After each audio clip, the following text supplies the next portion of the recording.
All right, and it appears we're live. So, hey, this is Aaron Carson with Role Playing Public Radio, and this is a Patreon game.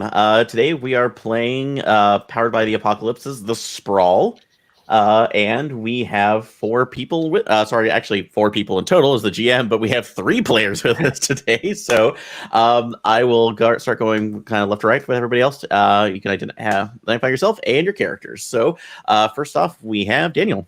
Hi, I'm Daniel. I'm playing Keanu, who's playing from the Killer playbook, and yeah, I have a really good gun and a really good knife, and I kill things. Okay.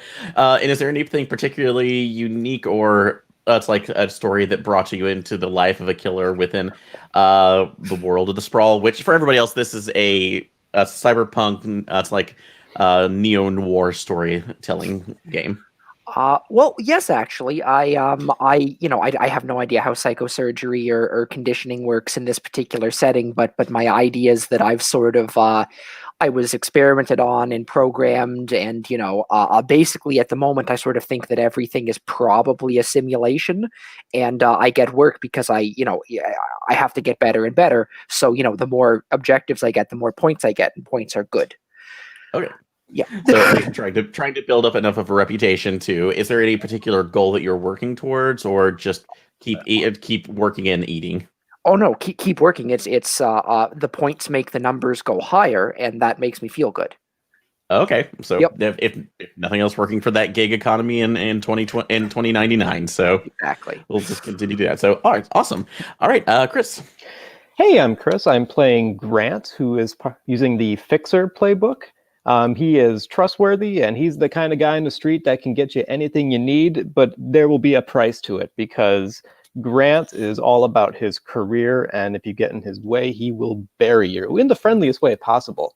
He's buried many people before, and he just understands in a hyper-capitalist society, power above all else is defined by how much money you have. So he is all in it for the money all the time. Yeah, so probably would be an attitude that serves you well in this kind of world. So, though that being said, has there been any situation that's gotten you into a lot of trouble before? Oh, absolutely. He has fucked over the many people many times. So there are many different people that are he's hunted by. He's not always sure who. Anybody that comes in his way that could take away a potential client or could take away a potential job, he finds a way to bury, and they are after him in various ways. But he tries to keep just ahead of them. so at least it's living on that razor's edge, but always having to kind of look behind your back just because you assume somebody is putting a target on you. Absolutely. Okay, good to know. So, all right, and finally, our friend Joe from the Role Playing Exchange. Hello, it's me from Role Playing Exchange. I am playing Brand with the Pusher playbook. Brand is an anarcho-capitalist who believes the current system has ossified and insulated its leaders from the true storm of free market capitalism. Therefore, it must be destroyed to allow the rest of us to actually have an open, honest chance. So to be able to at least thrive in what remains of the world's dwindling resources? They won't be dwindling. Once we get rid of the higher-ups, there'll be plenty for everyone. The pie will grow forever.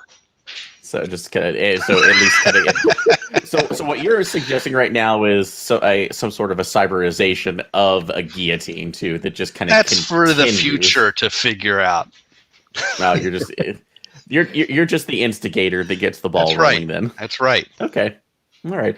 So in that case, we'll kind of start off with you. Are there any particular corporations or entities that you've really pissed off, or that you're currently trying to keep low from? Well, back when I was a member of the Pirates of the Accountancy, okay,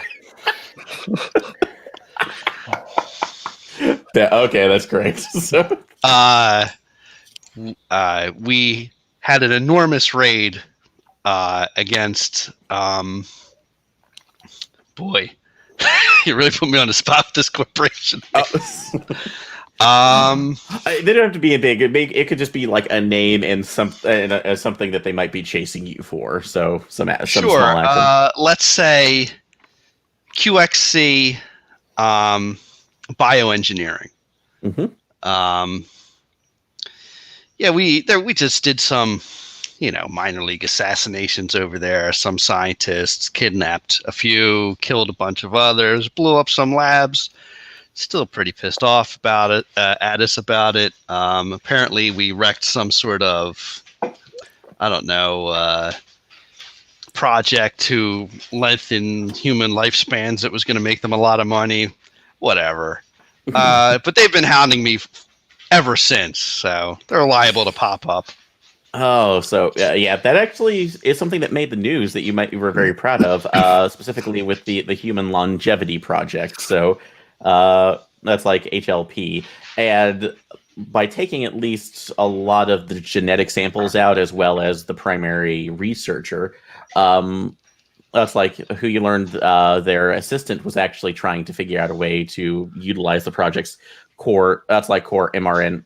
That's like That's like RNA samples to basically work on an anti-aging and serum. They really got pissed and also were really concerned about the fact that some of their proprietary tech was out in the open, unpaid for. So yeah, that's made you a sore spot when it comes to dealing with any other. That's like any other corporate rating groups too. They know you can get things done, but they're a little bit afraid to touch you because, again, radical. Yeah, So, I mean, somebody got paid for it. It was me. They did. That's true. So at least putting it in Possession is 9/10 of the law, baby. So, well, that being said, when at least talking about possession and or at least the giving to others, it is Christmas time. So it is the holiday season. And specifically, you are all, for at least the last year, have been located within the sprawling that's like metropolis of Neo Frisco. Back in the that's like 2050s, that's like it actually ended up that the big one finally did occur. So the earthquake that they thought would completely destroy the majority of the coast of California came and went.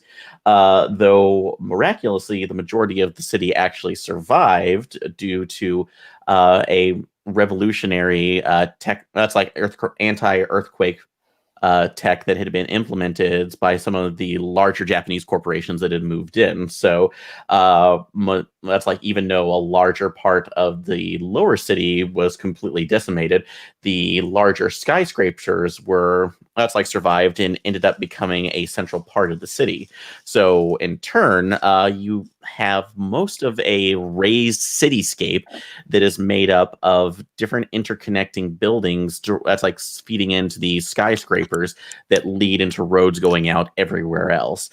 There's still a pretty set underworld from basically what they call the boardwalk, that's like where a lot of people do still live and toil. But most people don't talk about that too. You're coming to Neo Frisco, you're coming to see the skyline. That's the big draw of the place. So, and the biggest corporation that exists out here is one called Cyber-synapse, which is a current leader in the biohacking and cybernetics department. If you're being supplied with a synthetic arm, eyes, any kind of jacking in implants for matrix work, you're probably getting it from Cyber-synapse. And the main leader of this main CEO is a gentleman named Garrett Walker, who was a mainstream researcher with the corporation coming out of MIT. And he he revolutionized a lot of the projects that they were coming out of here, particularly with the use of prosthetics and that's like mainly the reaction times that they use between linking nerves and the electrical impulses. So basically making cyborgs much faster than they were, which in turn was a big selling point for the military. Since they wanted cyberized soldiers that were better, faster, stronger, obviously. But he also has been something of a corporate playboy, known for trying to in our terms right now, for now, pulling an Elon Musk and making himself look way, more important than a lot of his work sometimes actually is, and being the face of the corporation and throwing lavish parties for all to see. The one that he's known for is his annual Christmas gala, So the gathering of the stars, as he usually calls it.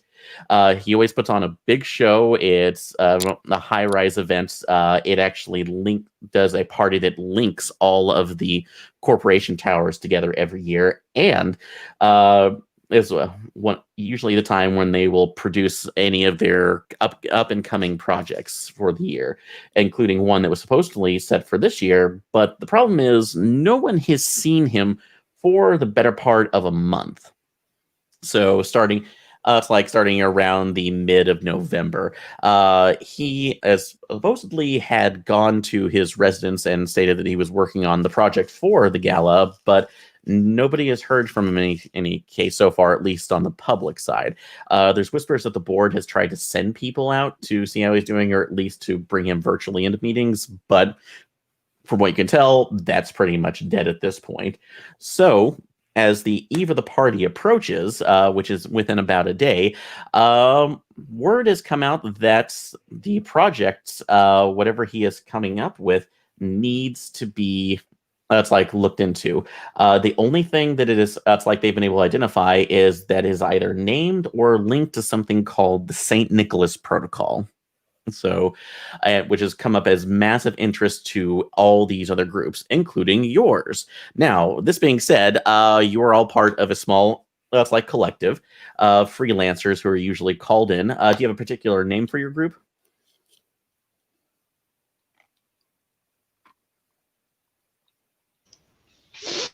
Oh, can you guys still hear me? Yeah, we can still hear you. We're just trying to think of a name. Yeah, No worries. So, I just want to make sure. All right. Hold on. To Don John.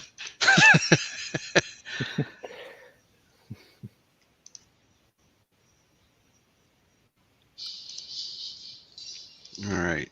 Who would have known that such a thing would be the hardest role of the night?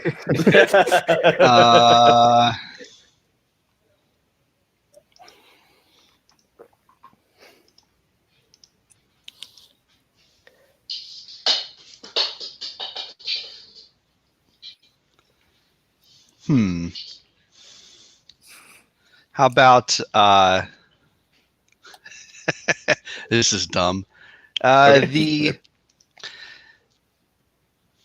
repair specialists, repairing reputations and flaws. Repair specialist. I don't know. That's not very good. Hey, it works. I think it works. I think it works. Yeah. Specialist. Okay. I was about to say the repairer of reputations, but I don't want to take anything else again. Yeah, let's not. we don't get Carcosa on Saint Nick's night. So. But the repair specialist. So that's absolutely something that, I like that you put there. That if you're called in, it's usually either to quiet somebody, to put some other information in, or to make a connection with somebody else who will eventually put a bit of a shine on the potential problems of other people too. So, somebody needs to disappear because they know a little more to knowledge right now. You guys are at that. So, but yeah, we'll fix it. We'll fix it somehow, but we'll fix it. You have to fix it here. So that being said, you are this is obviously a massive interest to you, and your groups of your skills are definitely in vogue. You're obviously not the only ones, but you are getting pinged by several different people to be able to look into the Night of Stars, so the massive Christmas gala over at Cyber-synapse. So that being said, there are three options that you can really take here. Suggestions we can make for tops.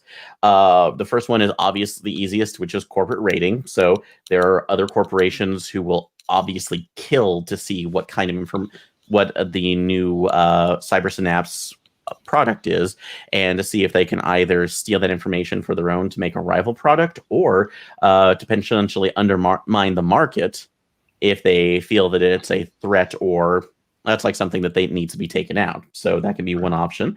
The others are general hacking groups who, our good friend Brand, would probably prefer to see if this is an actual information-based system, leaked out into the public, so it could be set for the benefit of the people versus just lining corporate pockets like they always do. Or the third option here is, although it's a little bit more risky, is general government work. So the technologies that these corporations put out are usually, they usually will have government back defense contracts setting up, but obviously if they can get something for free, or if somebody can be exposed a particular issue with these products before they get out, hey, you're saving the government money and putting them on the street without having to worry about any kind of links back to them, because they can deny your existence all they want. So that being said, which of these avenues would you like to research, or who would you like to go with? I think we should go with the government because it sounds like the most dangerous, and that means it'll probably get me the most points. Well, and with the government, there's more opportunities for me to make contacts, and if I make contacts, I make money. So that's where I would lean. Okay, so at least 2 votes for the government, either for potential assassination numbers or contacts for fixing different situations. So interesting. All right. That being said, Brand, where would your line of thought go? Brand would acquire for the hacking groups to sell for a hefty price, but he is outvoted as usual. Well, and remember, you can do anything during these missions to, again, you're a group, but you are also individuals, so you can make decisions any which way you would. So, but this will just kind of direct that's like the flow of where you're going to go. So, I haven't burned the group yet because it hasn't been worth my time yet. But, this might be the one. Okay. Hey, there's no harm in having multiple interests, because then we could play bidding war at the end if we get everything we need. So, okay. So, but yeah, it also depends on where you go that we get the information from it. But yeah, absolutely, you can go ahead. That's like if you'd like to do the government, you can set up it's like you do have general contacts for that information. The first, that's like on the on the main Cyber-synapse boards. Let's see. You do see links that are very much, would look. It's basically would be an agent, probably with the NSA or some other group that will ask, like, hey, I'm interested in seeing this. I'm a developer. That's like off to the side, and any of you can obviously see this is a front. Hey, Aaron, one of my moves is hustling, and so be able to generate a new contact in between missions. Would this be an opportunity to use that to have like an in with a government agent already to maybe give us a leg up on this?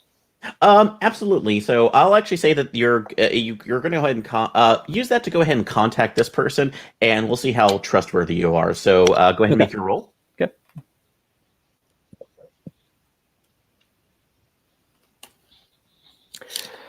A 9. 9. So, okay.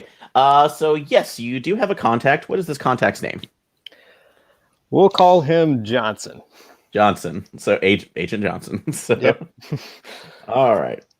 So, yes, you've done some work for Agent Johnson in the past. They are particularly helpful with you, but also in turn, the last time you've decided to work with Agent Johnson on a project, this is another one of those situations where you got way more out of the deal than he did. So you were supposed to provide him with at least 5 different contacts for basically a potential arrest for a criminal syndicate that you were providing intel information for, and you let these people go in order to basically up your profile within the syndicates. So that's like he did open up some other avenues for him, but it did kind of screw him over on his main mission. So he's a little more, he's not as happy to see you. Yeah, but I'm friendly. He knows me. He knows my business. He knows what I'm about. He got what he needed in the end. It's just, yeah. All right. So yeah, that's like you. Since he's not going to do a face-to-face with you, he does have that's like a holographic filter that comes over that is obviously encoded. Oh, so, yes. 1 second.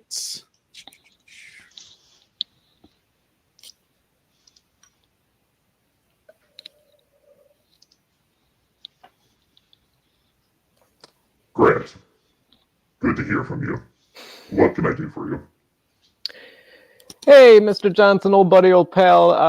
We got some whispers going on about this. About what's going on with Cyber-synapse and Mr. Garrett Walker and his St. Nicholas protocol. Yeah, I mean, you got anything planning for St. Nick's for your kid, and friendly associates like me going on? My kid wants a PlayStation 65. What the hell do you think I want to do with some high-rise corporate gala that's showing off the next version of a operating system? Yeah, hey, well, let's stop right there. If you want a PlayStation 65, you know who to come to for that. It might be just a little off the market price, but I can get you that. No, really though, what's we got, we know there's something going on with we know you guys need some help with this guy. I can make this happen, but you gotta talk to me a little bit about this. Fine.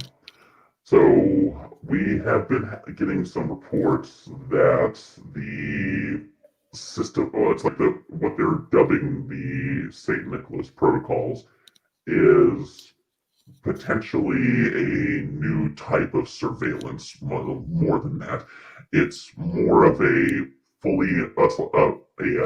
potentially a fully autonomous panoptic system that can monitor information simultaneously both from real life and matrix sources and combine them to potentially do almost anything that they can think of.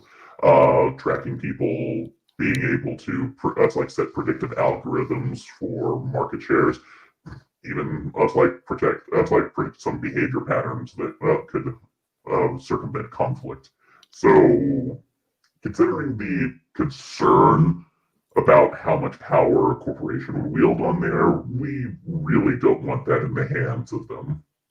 So we prefer to have it in our hands, obviously, but this is going to be a pretty tricky situation to do that, because one, we have not been able to get any kind of operatives that's in a higher base other than just mid-level mid-level matrix coders for the time being over at Cyber-synapse.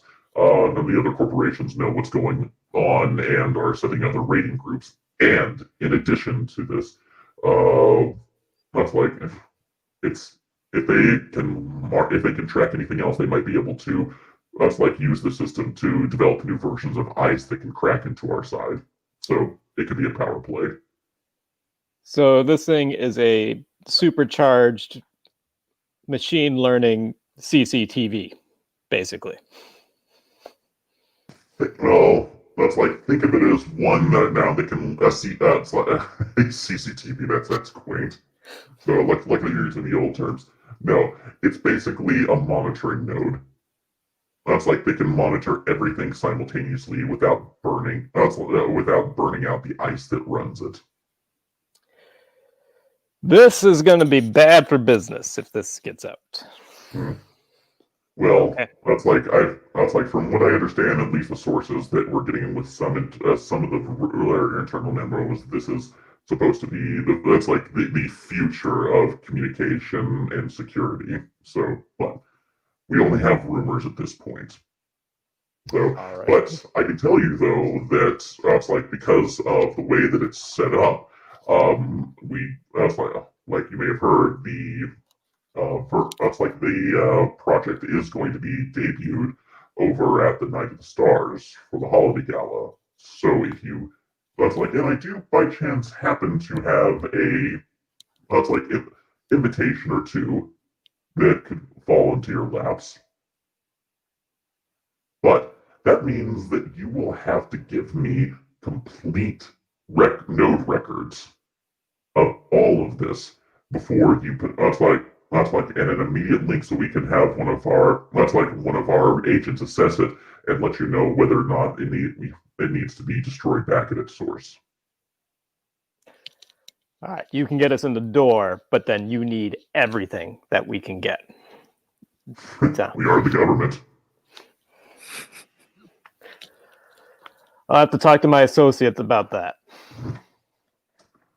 Well, you better talk pretty quickly, so because not to pull the limited time bullshit, but I really can't. That's why I really can't sit idly here. So if you don't decide to use these invitations, well, we'll just get some other feds in there, and I can let you know we're a lot less quiet. Well, you can get us in the door.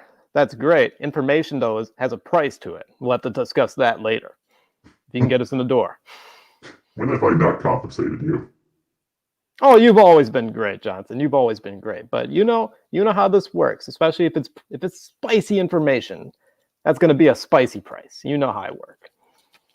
Okay, well, as a good faith measure, I will go ahead and send you at least, I'll let you decide on this, but I'm going to go ahead and send you information over some of the building schematics, as well as at least a preliminary rundown on some of the security that will be there. So if you decide to do that, then you can give me your opinion on infiltration and how you're going to take this down. Anything else, because it is going to be St. Nick's Eve, anything else you can throw our way just to help us out, just to make sure that you're a good little boy and you get what you need to? So, well, again, that depends on your answer too. So everybody else has a little bit of coal. If you want to run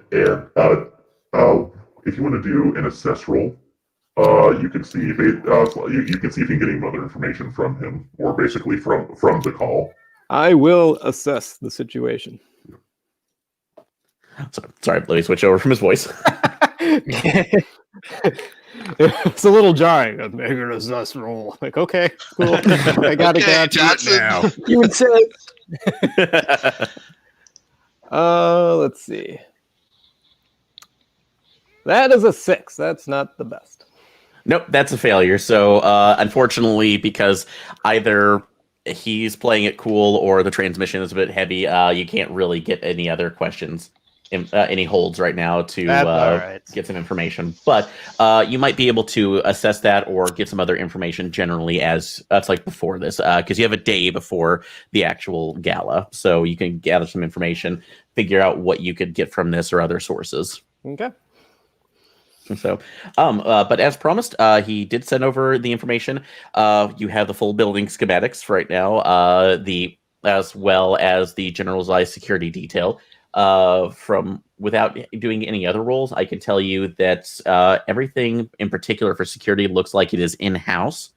It appears to be one of the PMCs that Cyber-synapse regularly hires out to do security. Everybody else, all those agents are ex-military, heavily cyberized.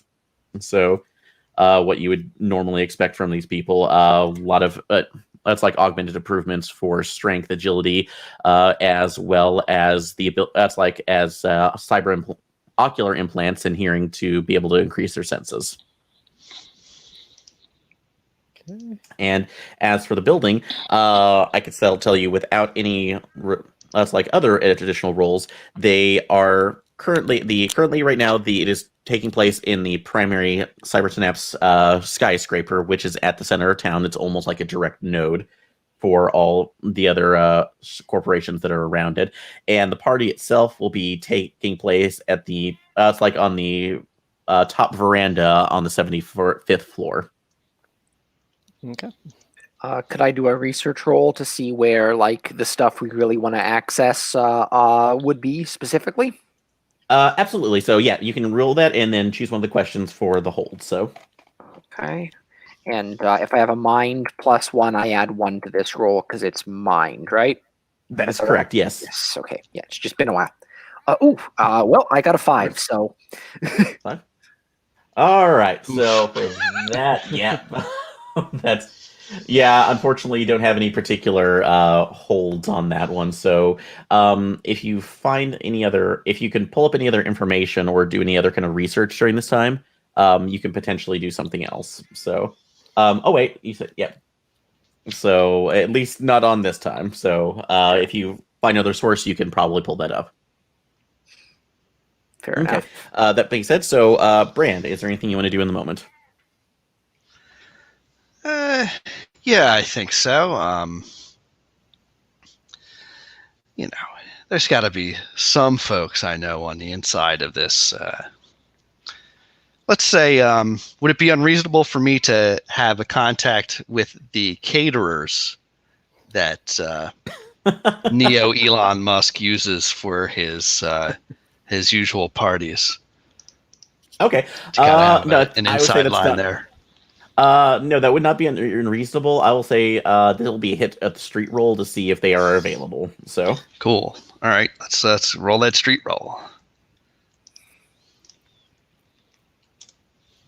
Oops, I did not add anything. Let me make sure if I need to. Okay. Check the old street. Hit the street That'd style. be Yeah, style +2. +2. All right, so that's 12. That's a 10 plus. So, all right. So who is? You said that you're going with the caterer, caterer. Caterer, yeah. All right. What's the name of the catering company that you're familiar with in the person? The name of the catering company is From Anywhere to Your Table.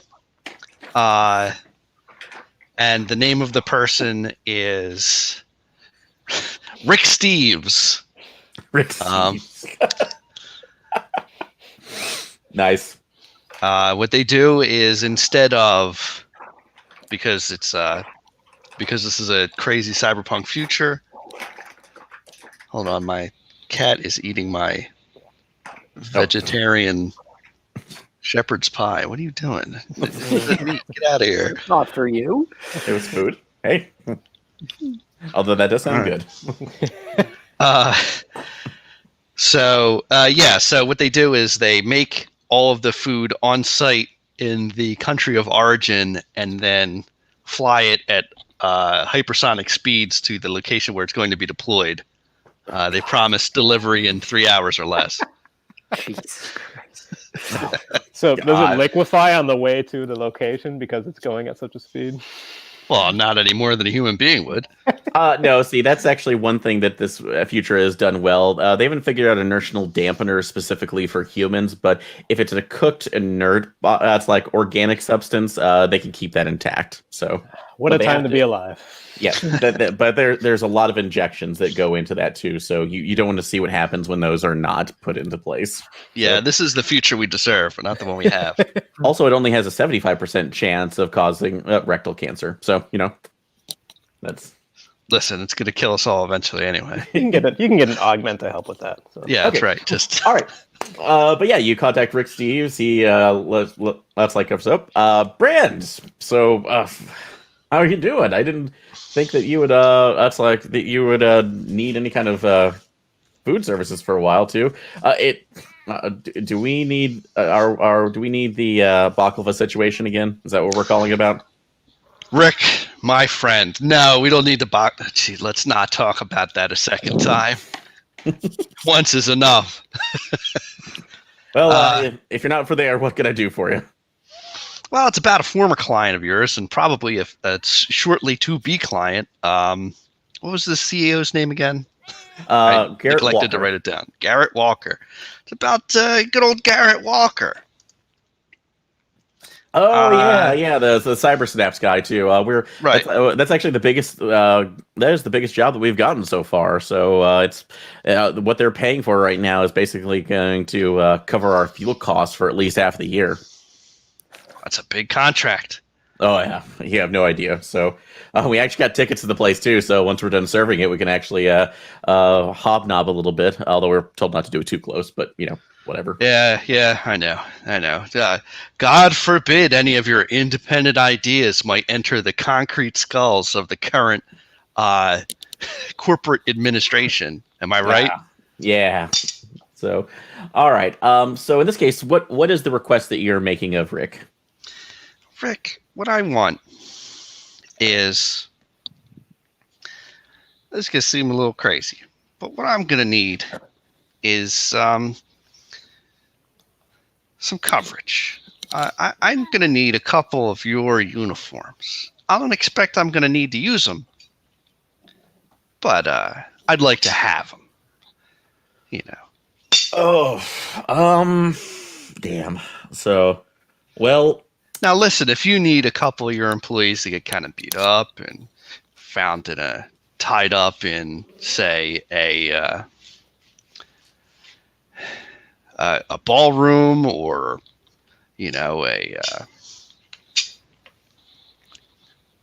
a bathroom or a closet, we can make that happen just to cover your ass. But whoa! I don't need. I'm not going to put any of my beat employees up is in quotation marks. I know, not even pretending to. That's not going to be necessary. But listen, as much as I joke about it, you technically got me out of a world of shit concerning the baklava situation. Yeah, I didn't want to bring it up again. I mean, I opened with let's not talk about that. I know, but I have to thank you, because if that didn't happen, I probably A, wouldn't have a business anymore, and B, would had to explain why the remnants of an ultrasonic jet were scattered along the lands of a no-fly zone of a South American. That's like a South American dictatorship. So you know what? I'm not going to worry about that. I'm actually going to give you actually an upgrade here, because we're going to give you our main line suits, so basically our uniforms. So you'll be able to sneak back those, and something else. We were actually given these and told not to give them out unless it's the employees that are going in and out. But these are bio-encoded chips, so that RFID scanners that will go off every single time to register you going into service areas of the building. So I can't guarantee it'll get you into everywhere, but it may be another avenue that you can get back. So I can just only ask you again, if you go back there and you're caught, please take our at least wipe the digital the holo readout of our uniforms, so they don't assume it's one of us. So that's all. 100%, Rick. Don't worry. We're a professional. You know, I'm a professional. We're not going to damage your company in any way. And no. I trust you on that, because again, Baklava brothers in this case. Right. For this, we can forget completely about the baklava incident. Oh, that would be I promise. Be so great. That would be so great. Right. Thank you so much. No problem. We'll have those uniforms to you probably by tonight. So I'll make sure our couriers are set there. So, great. Because of that, you had an extra effect there. So basically, you were able to not only get that information about some of the background of the back areas, but also uniforms that will literally get you into the service areas. So without being questioned. So good job. Let me write that down. Useful. Mm-hmm. All right. I mean, that's what happens when you rely on hardworking small business owners and not, antiquated fail sons that get into government service. They can't do anything else with their lives. Everybody's got to have a job, man. All right.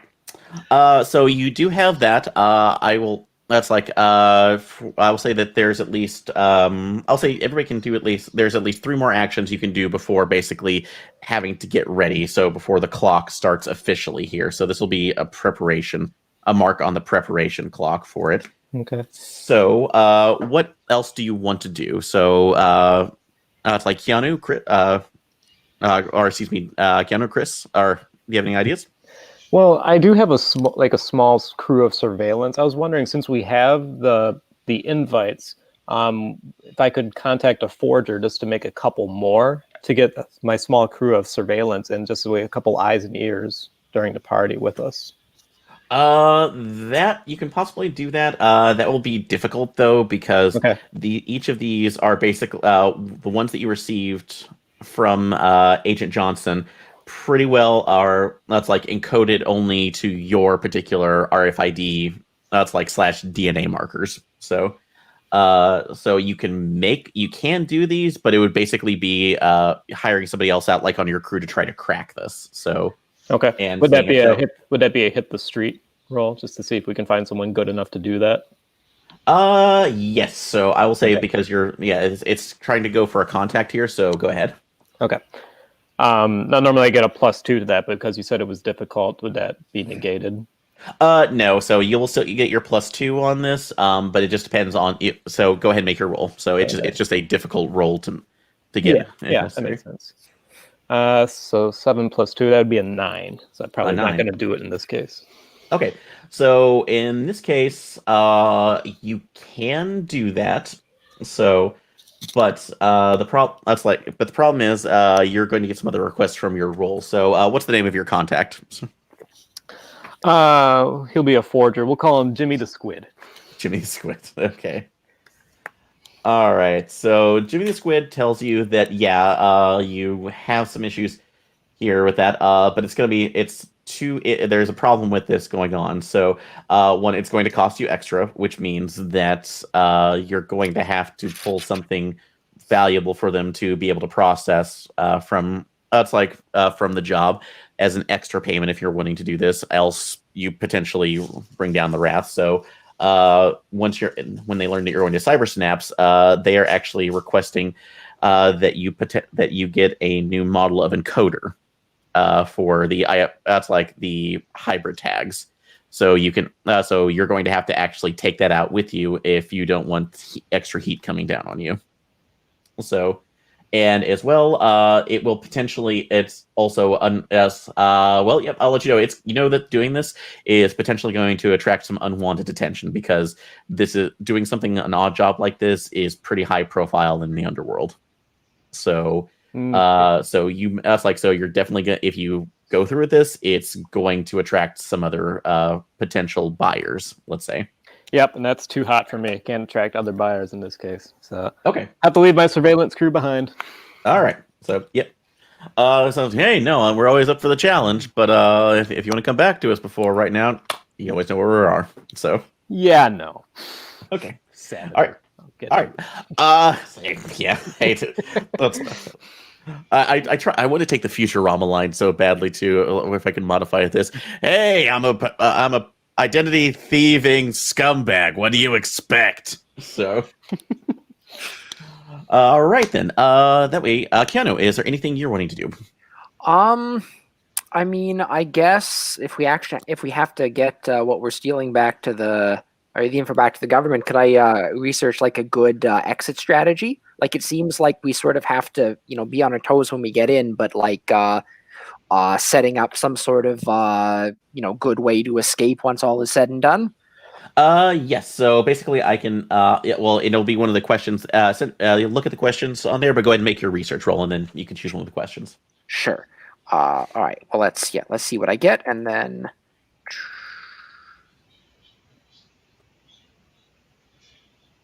Ooh. Come on now, DiceBot. Oh no!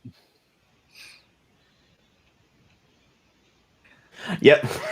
Yeah, they're just talking. Feel free. DiceBot. All right, here. Let me try Google roll. No. Oh, DiceBot, he works so hard.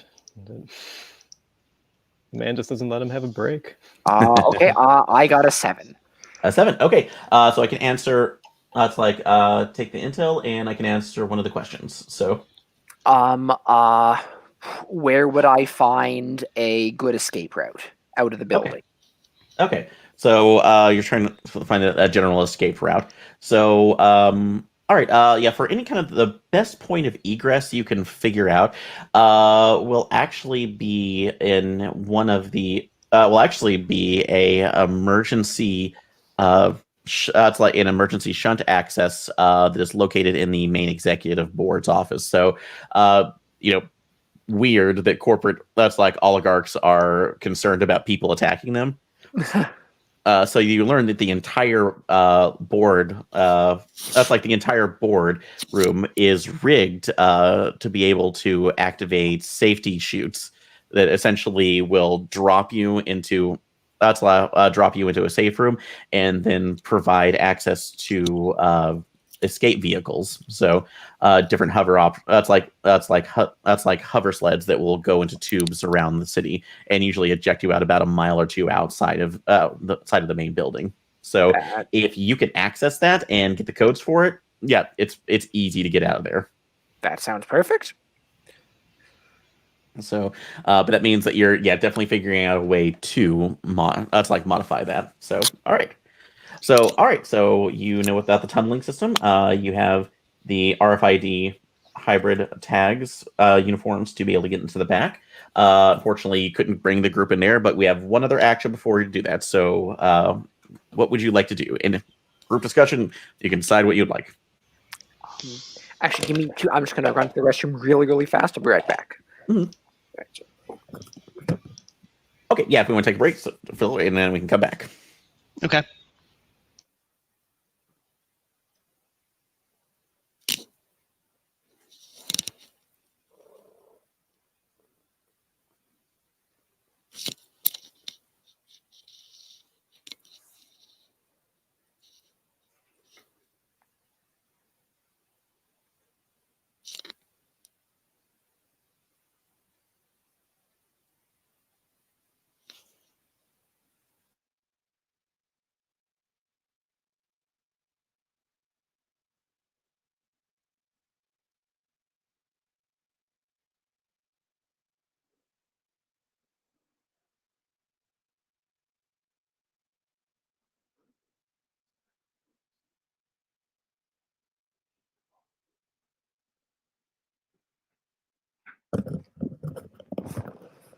Okay, I am back.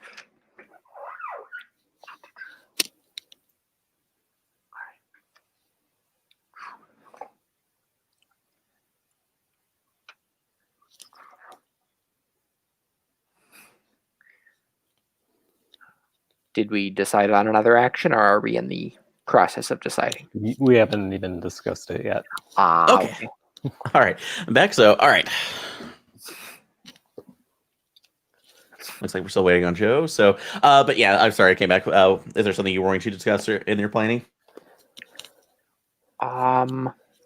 Is there any issue with getting like all of our gear and weapons and all the stuff that makes us tick in? Do we have to do any rolls for that, or can we assume that since we have invitations or whatever, we're probably just okay to get it? It depends on the particular equipment that you're wanting to bring in. So, I will say that because you have been given the uniforms, essentially that you can, depending on how you make your entry, you can make plays to get in there.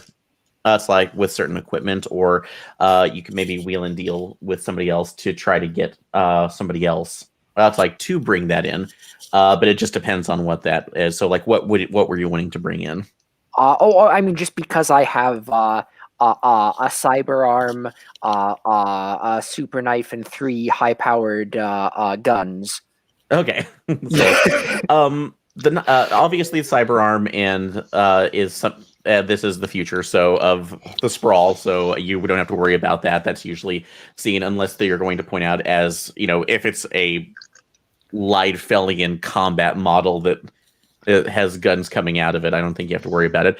A knife is something you can easily hide on you. So unless you're like you might have to act under pressure to get it past security, but I wouldn't worry too much. The guns are an issue, so you'll have to figure out some way to get those. If you're trying to get weaponry in, you definitely have to figure out a way to sneak that in. All right. Can I go in with the caterers maybe? And would that make things easier? I could meet the other guys inside. Yes. So if you want to, you could be on that side, basically attacking this from 2 fronts, having a hold of the uniforms. And if the others want to go in the main line way, you can go into the crowd, mingle, try to see what information you can pull from there, and then it's like make your exit as staff. Because say I'm dead in the water without my stuff, so maybe so long as that works for the other 2 of y'all, that sounds ideal to me. I think that would make the most sense, honestly. And is there a way possibly that you'd be able to like carry extra guns for us, like a pistol or something, just for us if we need it, like in a cake box or something? Just sneak it in so that if we have it as it need be. We don't want to go too far. This will cause the baklava incident started this way. So I've been in too many situations. I don't want to be in a situation without having a life-saving tool. We could get namely gun drone delivery. Yeah, I would say if you want to make that your last one, that I would actually say that you already know somebody for a contact, so you don't. That's like somebody could do either another hit the streets or you know what? I will say that, or somebody wants to do this with a fast talking style with the delivery service to make sure that you can get this in on time. Well, I have brokering the deal, or so I can just make sure like a delivery guy delivers the right cake box to the place if we need it. But that's up to you guys if you want to do that or not. If you think we need it. I mean, there might be some advantages to me sort of being inside already to start. Anyway, like as you guys sort of look around, like I could always see what sort of how we could get in further, like how we could get into the secret areas. Then we meet in the middle, and we'd already have a leg up, right? Yeah, so you could possibly do that as well. So it just depends on like the approach and how you could. And again, if your decided egress is going to require a shootout, so if you think that's going to be the case, Aaron, point of rules clarification: can you come up with a contact in the middle of the actual mission? Like if we're on our way out, or something goes bad, like right as we're in the thick of it. Could somebody like pull a contact out and say, well, I happen to know this guard or whatever? Depending on the situation, you should be able to do that. Okay. But depending on, like I said, but it also has a massive potential for failure. So if you are going in there, and as difficulty rises, it could be more problematic. So yes. Then I would say one of us should probably keep one of our free contacts available for mid-mission usage. Fair enough. I can probably keep mine. Yeah, I haven't declared anybody yet, so maybe that I could probably, yeah. Yeah, so if you want to keep in reserve, I do not have an issue with that. So, and then we just pay money for somebody to make sure it gets in. All right, but yeah, that would be it's definitely an option that will be available. Fair enough. Let me get this set over on the side. Okay. So that being said, with the last action, are you wanting to see if you can make a contact to have your weapons deliverable to you in the building, or is there something else you're wanting to do? I mean, I guess that sounds fine to me. My style's bad, so whatever contacting with people, somebody else should do the actual role. Okay. Yeah. I would say I know we've been using Hit the Street a while, so we could do that. Or I could say you already know this person, and it's just fast talking to try to see if you can try to get something out of them. Yeah, I can make that roll because it's +2 for me either way with that. Okay. So you guys feel comfortable with that? Yeah. Yeah, that's fine. Okay.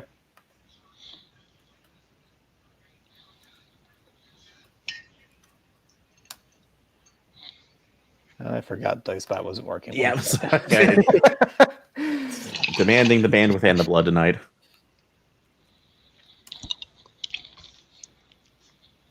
Okay. That is a 12. 12. All right. So, so the people that you are contacting we'll actually just call them Arms Runners Inc. So to be simple, so they're not creative, but they're good. And yeah, this is the future. We're going to be on there. It's like your local sighting group if you're in a small town. Just like why you're here. So, but yeah, no, you basically they will do something a little bit extra for you. So you'll absolutely get your guns in there. But in this case, do you want some intel or do you want additional gear? I'm leaning towards intel. What do you guys think? I think intel is the way to go. I think intel, yeah. Yeah, I would think whatever they've heard about this party that we could use would be fantastic. Okay, so they won't be able to do. Essentially, they don't know anything yet, but they will go ahead and link into your own communications and act as an additional set of eyes and ears. So you will be able to get a pre-warning about any particular security or any odd things that you see before. No, it's like before it happens or before you have an incident. So you have a bit of an early warning system. They are getting a 5-star review on Super Google from me. This is a fantastic service. Yep. It's the future. We only use RELP. Thank you very much. So RELP. Great service. Yeah, Alrighty. fantastic. Okay, so that being said, if all that's done, it is time of the party of the night. So it is actually taking place on Christmas Eve. So you have a lot of different neon converted lights that's like in the holiday season. It isn't snowing over in Neo Frisco right now, but that doesn't stop the rich and powerful from doing holographic projections as well as cold air blowers to try to make it feel like the season. So as you're coming in, you have the rich and the powerful elite as you're wandering in, and you all have your general places. So that being said, Grant and Brand, you are going through the front entrance as guests, correct? Correct. Yeah, that's right. Okay. So so you, as you're going through that, you get off of the main freeway link, go into a vehicle elevator specifically set for it. Luckily enough, you're, as promised by Agent Johnston, you are your IDs and invitations get you right up. So what is the cover that you're giving for your characters? Who are you with, or what's the excuse that you're giving, and other than just being this, or are you just kind of slumming, saying like, we got free tickets? Oh, I think we're just the generic. Oh yeah, we're another up and coming startup, neo capitalistic startup. And just bull talk it, because we can just, if we talk long enough, people don't care about us anyway. So they'll just okay, so just a fast forward, so that we're just like, where they should. Well, we won this contest and we provided a very minor service for Mr. Garrett and blah blah blah blah blah blah blah. Yeah, so the guards that are looking around from the PMC, just kind of side eye. It's like, let him through. You see one of them get on a mic. You see one of them get on a mic in his head. Like, it's like, hold on. It's like, all right, yeah, no. You'll see him when they come in. Yeah, don't worry. So, all right, you should heels can go in, but watch yourselves. So, you got it, buddy. Don't worry. We're gonna be our best behavior, 100%. You do a real great job. You need anything? You want a drink or anything while we go? Cause we can get you stuff, man. We can. I got a flask. You can see it's empty. I'm happy to slip you some of this top quality booze, my man. Hey, Saint Nick might come for you tonight later, my friend. Yeah, we're totally just being the complete college startup, don't belong here, but are here, and so whatever. Nope, I like that a lot too. So actually, both of you go ahead and take a +1 that you can use in a future roll. So yeah. Alrighty then. So yeah, you get up with no problem. But yeah, you were just surrounded by it's like the creme de la creme of the corporate aristocracy. And of course, once you get up, it's a high-speed elevator all the way up to the 75th floor. Once you get there, it opens up. Yeah, it is just, imagine the most decadent. Well, actually, you don't have to imagine. Did you see that house that was put on Zillow that looked okay on the outside, but then was just it vomited Christmas? Imagine that, but neon. It is everywhere too, with everybody else hustling, bustling, and a center stage that you see in the middle of it. It has the podium for where Garrett is supposedly coming out to speak. But the only thing that's odd, the only thing that's there right now behind the podium, appears to be this large, incredibly detailed animatronic Santa who is waving to the guests as they come in and just booming like, "Have you been a good boy or girl this year?" My favorite holiday, Christmas, the most capitalist one of all. So, but yeah, it's. And honestly, it freaks you out just a little bit, because looking from the outside of it, the only reason you figured out it was animatronic was because when you got a little bit closer, its movements are a little more just barely stiff outside of a general human. So this is actually a pretty sophisticated robot. If you didn't actually get closer to it, you would have just determined it was a human, somebody who was in a really cheesy costume. So you have that right now. You'll have your chance here to mingle. For that, Keanu. So you were coming in with some of Rick Steve's in the back with some of Rick Steve's people. So they do give a scan of your IDs and go like, oh yeah, we can get this in. And you see that each of the guards is pulling up the trays to make sure that the food stuff is what it is. So and it's like, and your weapons are pretty well hidden, but you can start to see that they're pulling out scanners to see if they can tag anything here. So this might be a bit of a problem. What are you going to do? I guess. I mean, I'm bad at this, but I guess I'll try to fast talk them and just it's Christmas, huh? This party, this is really exciting. I hear there's a really cool animatronic Santa in there, and just sort of, I'm just a bored caterer, and I just chat up whoever's next to me, because why not? Okay. All right. So yeah, that definitely would be an option too. Let me take a look. Have you looked in your skills too? To see what you might have to help you in this as well, because I know you said that yours is not there. So, but if you have something else that could help you, let's see. I have like a cyber arm, a neural interface, 2 weapons. Like most of my stuff is combat, so that's Okay. yeah. So all right. You do have that, although I will suggest that if in this case, it's like you're somebody trying to do just your job. You can What's your edge skill at? My edge is +0. It's +0. Okay, and what's your style at? -1. Okay. You can technically play hardball and see Okay. if you want to, because basically, because you can try to basically be more threatening too if necessary. Sure. Okay, well, yeah, let's try that approach. I'm big. I have a big cyber arm. I'm very muscular. Let's give a go. Well, and I think if you play hardball, don't you get to roll synth for that? I was about to say, because did you? Yeah, you have choose more. Did you choose? Did you choose any of your particular skills under your moves? No, sorry, I did not. Okay, if you want to choose emotion, if you have emotionless, you can roll your synth for that instead. Okay. Oh, I see that now. Oh, Oh, I can't do that because I already got the second Okay. weapon for that. Oh, yes, I did. Yes, I did do that. Okay, no problem then. I just want to make sure. So, Right, all right, okay. yeah, but I would, yeah. So you can roll whichever one you want. So, but edge. Let's try edge.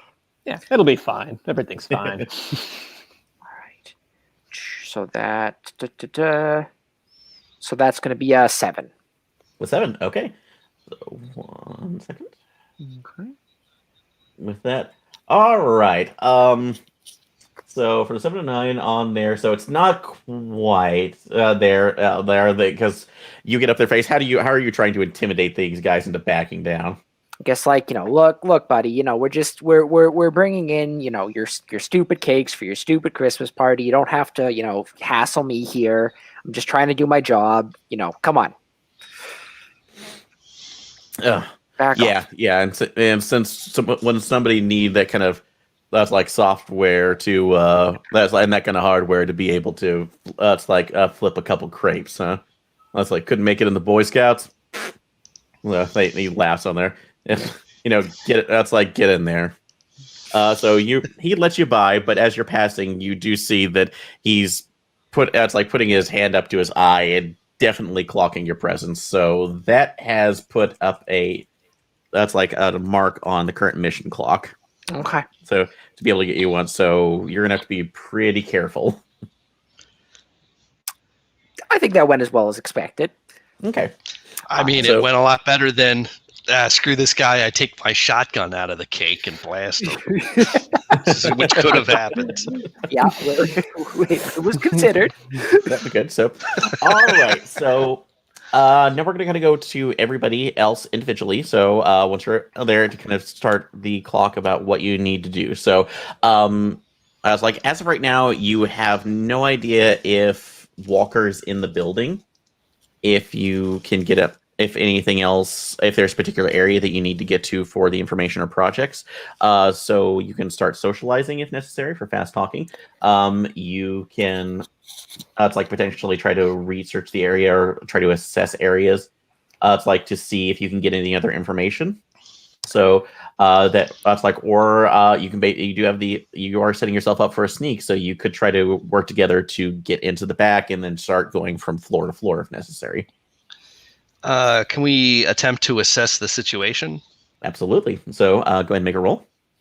All right. Let's see here. I'll try the dice bot. We'll see. It looks like it's just late. Yeah. Yeah, no, it's just running. It's running behind too. So if you need to use Google or your own dice, feel free. So Yeah, I'll just use. Oh, stupid dice bot. Those were some good rolls, and then Google Yeah. crappy rolls. yeah, it's always happens that one or the other is bloodthirsty. I got a 7. You got a 7. Okay. So you gain 1 hold. So I can answer one of the questions.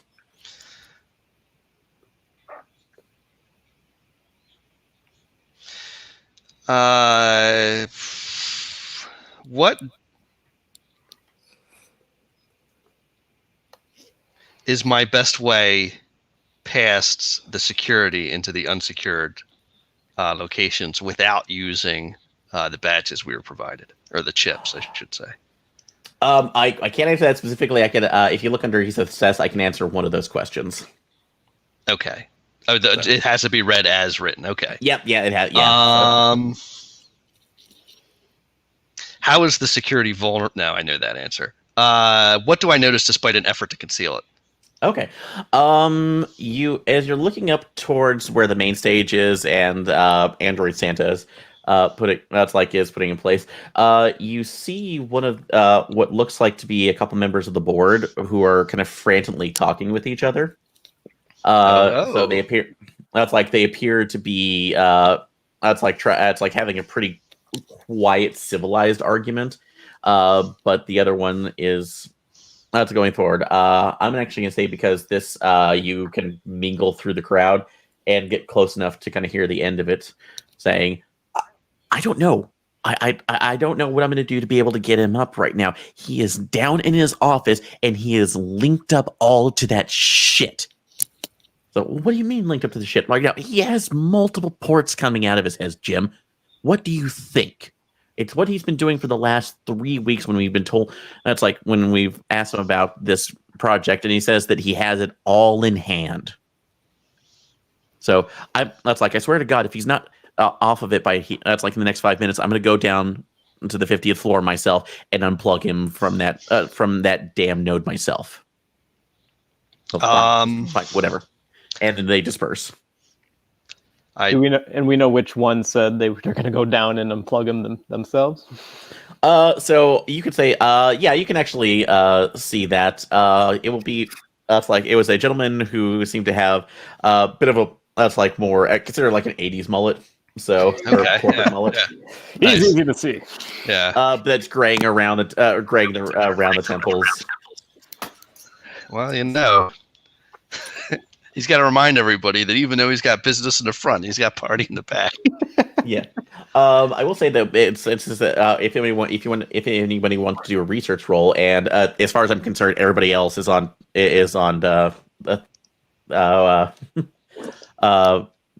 on a communication, so you can bring up that back and forth to everybody else. So sure. I do. Or PC I nudge. Excuse me. Mm-hmm. I nudge Grant. It's like, trouble in corporate paradise. I see. You mean that hair? Yeah, my God. I mean, well, that's pretty bad too. Yeah. See a modern hairdresser. God. But no. It seems like, if I had to guess, our boy Walker's doing some hard cyber drugs down in his basement. Okay. Mm-hmm. They said it was on the 50th floor, so we're on the 74th. Yep. So the basement from here. Well, I guess we could make a research roll just to see. Yeah, you can. If you want to do a baseline research roll, you can make one and see if you can figure out who this person is. Because I'll say, like, everybody else has access to databases. So, Would that be to figure out who that is? Would that be research, or would that be more kind of fast talk, just talking to the crowd and like, hey, who's that? Hey, buddy, how's it going? I will allow either which one, so you can try to access the database here for like what would be public, or fast talk one of the other party goers. Well, we could fast talk one of the party goers if we want to know who that person is. Otherwise, if we're just concerned about getting to where Walker is supposed to be, that would be more research. What do you guys think would be better? There's no reason not to do both. Indeed, with the power of hive mind. Do you want to? That's right. Do you want to? Yeah. Do you want to do the research, and I can try to do the fast talk with the board and see, hey, what's going on, guys? If you want to do both of those right now, that would just be kind of going with some general information, trying to get something from him. So if you're trying to get a name or other stuff right now, that's absolutely available. I'll go drool while I trawl the the matrix, and you can lay it hands on people. All right, I want to I want to talk directly to Mullet Guy, actually. Okay, so all right, so we'll say that you're making your way through the crowd first on that, Grant. So Brand, you were doing a quick research to see if you could figure out where where this 15th floor is or what you can get.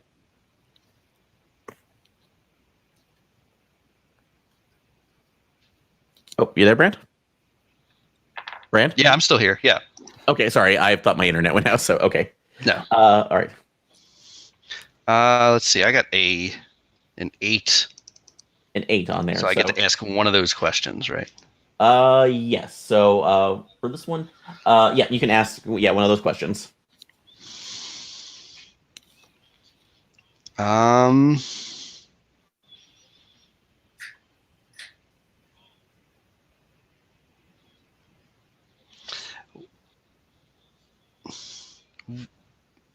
Where would I find the private elevator down to that floor? The private elevator, you don't have exact schematics, unfortunately, since those are corporate protection. But if you're guessing it, that's like because most of these guys are pretty well based on egomaniacs. What we have and comparison of similar buildings, I guess. Yeah. From what you've seen, that usually will probably be in an offside room, fairly close to one of the main elevator shafts, so they can combine those.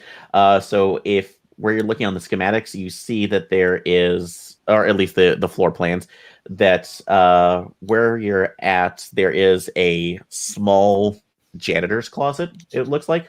Or just a broom. It's like a cleanup bot closet. But that doesn't make any sense of where it should be. So because of where that's like normally where you would have charge up stations for any of the janitorial or sanitation bots. So your guess is it's probably going to be there. Cool.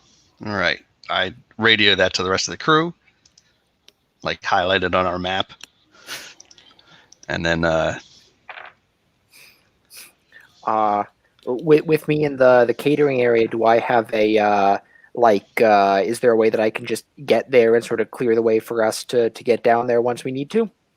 Yes, you can take a look at that here in a second. But we'll get back right to you in a second for that. Sure. Going back to Grant, since he was going to our mullet person. So but yeah, you see this particular executive is still kind of pacing back and forth angrily. That's like kind of think like Frank Langella from Dave. He just has no time for anyone's shit. Well, I grab a martini from the traveling, probably crazy neon cocktail waitress, bring it over to him, and I'm just gonna be like, that fucking Garrett Walker guy, he was supposed to introduce me. He talked about my business and how great we were gonna be, and he's not even fucking here. So I don't know where the fuck that guy, just blustering just to try to form that common ground of fuck this guy. All right. So in that case, what are you trying to get from him with your speech? I'm just trying to get him to open up about what Garrett Walker's doing, like where he is, because he's not here, and that's pissing me off. Okay, so all right, yeah, go ahead and make your fast talk roll. So because he turns around, he's like, "What the hell is this?" That is a 11. Oh wow! So, I know what you mean. He actually grabs it's like the cyber spiked champagne that you have taken from him, it's glowing ominously, and just downs it. Ugh. And of course, there's not somebody else to service right now. This is great. Well, Robert Woodward, how are you doing? I am a Billy McGuire. Good to meet you. Billy. So that would that be part of McGuire Prosthetics? You've actually heard of us? Holy crap! I didn't think anybody here knew, because I was talking to that lady over there, this lady over here. No one knew anything about us, and that's why Grant was supposed to talk to me about these people, about our great business and what we were supposed to do. At least he must have mentioned something to you about it. Oh God! He keeps like downing the next drink as well. But yeah, that's like he just sits there going, no, I'm apologizing so much. It's just that's like Grant's one of those visionaries. He just has to have everything done his way, and we're supposed to be linking you in around. That's like in the other couple of the heads of the other small corporations to be able to at least get this this network up that they're talking about. So with this, I know we've kept it on the down low and just the company memos, but he is taking way too long right now, and I'm just swear to God, it's going to tank us. It is going to tank us completely, and I don't know how to talk to him anymore. I know him. I've talked to him before in the past. Where is he? I'll talk to him. I'll give him a good earpiece. Maybe he needs that sometimes. He needs someone just to let him know, like, hey, what you're doing ain't right. Because how do little guys like me gonna do this thing if he's not even here to show everybody, huh? How are we gonna do that? I grab another drink and I'm starting to drink it too. It's like, this is like, I would love to give him a piece of my mind. You know what? When we talked to him in the past, I've given him a piece of my mind. I've given him that honest truth. And you know what? Sometimes that's been what he needs. Okay. So yeah, he's just kind of swaying a little bit, going like, you know what? Maybe an outside voice might be the best option too. Just he's in his personal little node room that is supposed to be. It's like we have a hardwired connection right now, but it's blocked off from the other wireless signals that are here. Just I grab another drink from him. You think he might need just one of these just to open up a little bit? Do you think you could take me to him just to give him something, just to like, hey, it's St. Nick's, buddy. Come on, let's have fun. Let's get this going. Yeah. I think that would be a good idea. We'll show you the way. So he kind of steps forward too. So, and just so that it's from that, have you been drinking anything, or are you just plying him with drinks? I'm just plying him with drinks, doing the whole just dump it in the plant next to me while I'm doing it. All right. So go ahead and make a quick assess roll. Yeah, let's do that.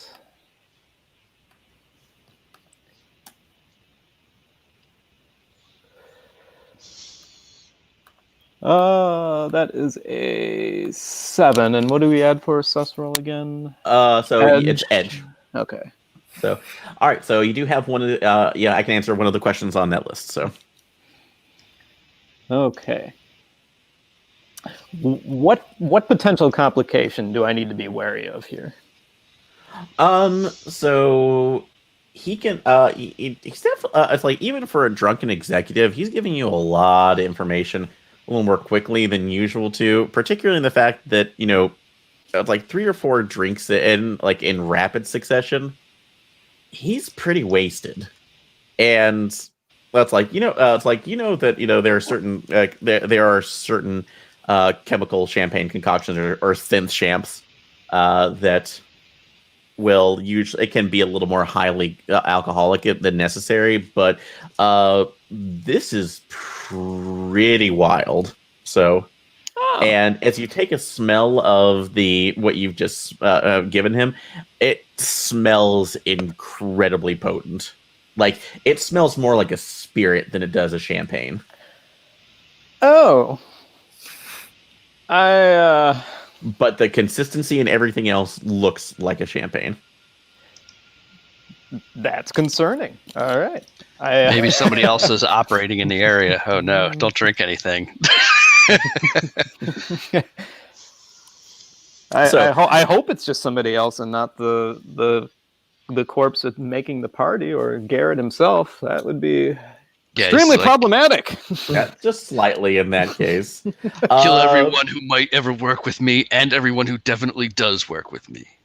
Yep. But yeah, as you're kind of leading it through he's leading you into what would appear to be one of the back halls outside of what they've designated here as the main kitchen area. So you can definitely see that you're going down there. I'm totally waving Brand over, just like, hey, go follow her. Following a little more soberly. Yeah.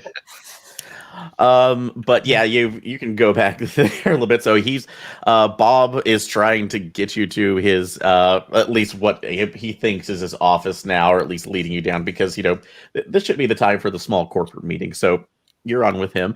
All right, Keanu. So you were wanting to see if that's like the pathway that you had was safe. Well, that is what I wanted, but I guess if we have a drunken corporate guy leading us directly where we want to go, I guess if they're going to the kitchen area, I guess I could potentially meet up with these three, right? Because they're sort of coming basically to where I am. Mm-hmm. Yeah. All right. I guess can I see if any guards are around and if there's any sort of potential complications? Because I'm happy to just walk with this drunken corporate guy and go directly where we want to know. So maybe could I assess the situation?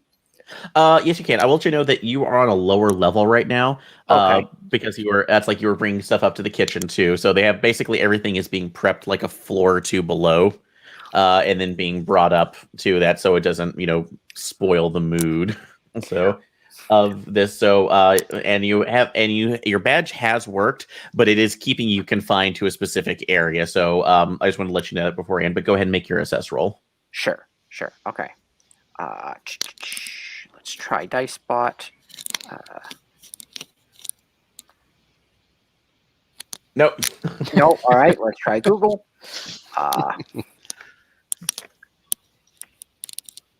That would be a 10.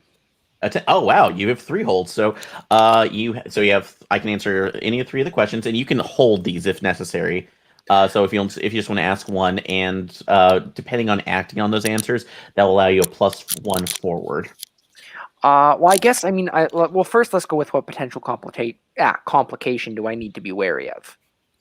Okay.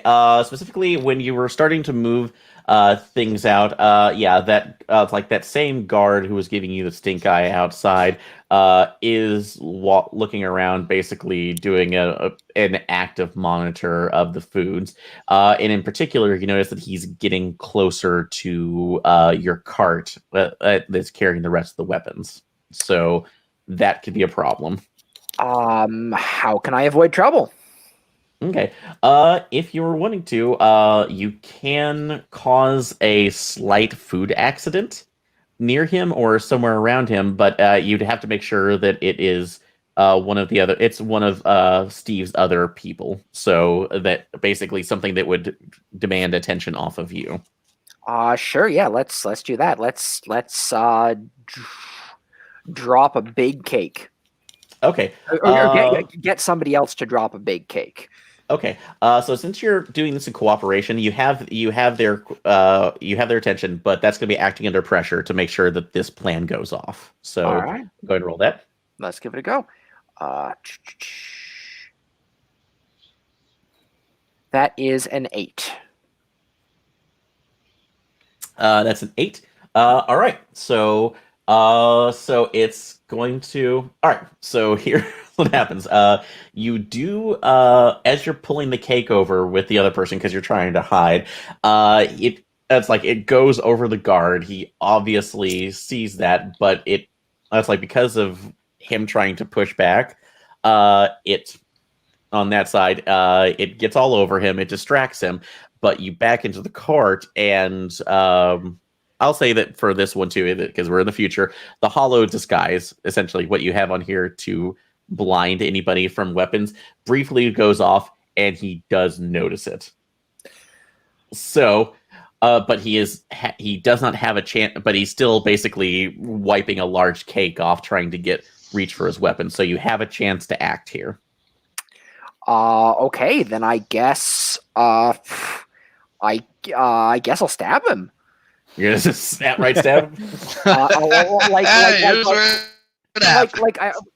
Like pull him aside into an alleyway and stab him. I want to get. Well, you're in the heart of the building here, so heart basically, of the building. So stabbing. This is a massive skyscraper that you're in that has like that has massive floors. So okay, so all right, so but I don't know. I guess we're tacking it in. I mean, if he saw the weapons, it's going to be hard to talk my way out of that, right? We sort of have. You can attempt to. So, but this would be that would potentially be a hard bargain in that situation. So that's like this is the PMC that is part of this PMC. So you can attempt to attack him. If you have any other ability specifically for this, you can attempt to take that out. Remember, not all the other cooks down here or other people part of the catering are part of Steve's area. He's just one of a couple groups. So that could anything you do more violently will definitely add some marks to your current pressure clock. I guess I'll try to play hardball with him and say, look, we're just doing our job here, just our personal effects, basically telling him to screw off. And okay. Yeah. All right. So yeah, you're trying to at least intimidate him into not doing anything else. Like, this isn't worth it. Francis, do you really want to protect this guy? So, all right. You can roll that. Make sure to go give yourself a +1 because you were acting off the information you got from your assess. Okay.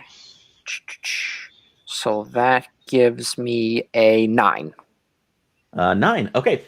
So yeah. For the ABCs, let's see.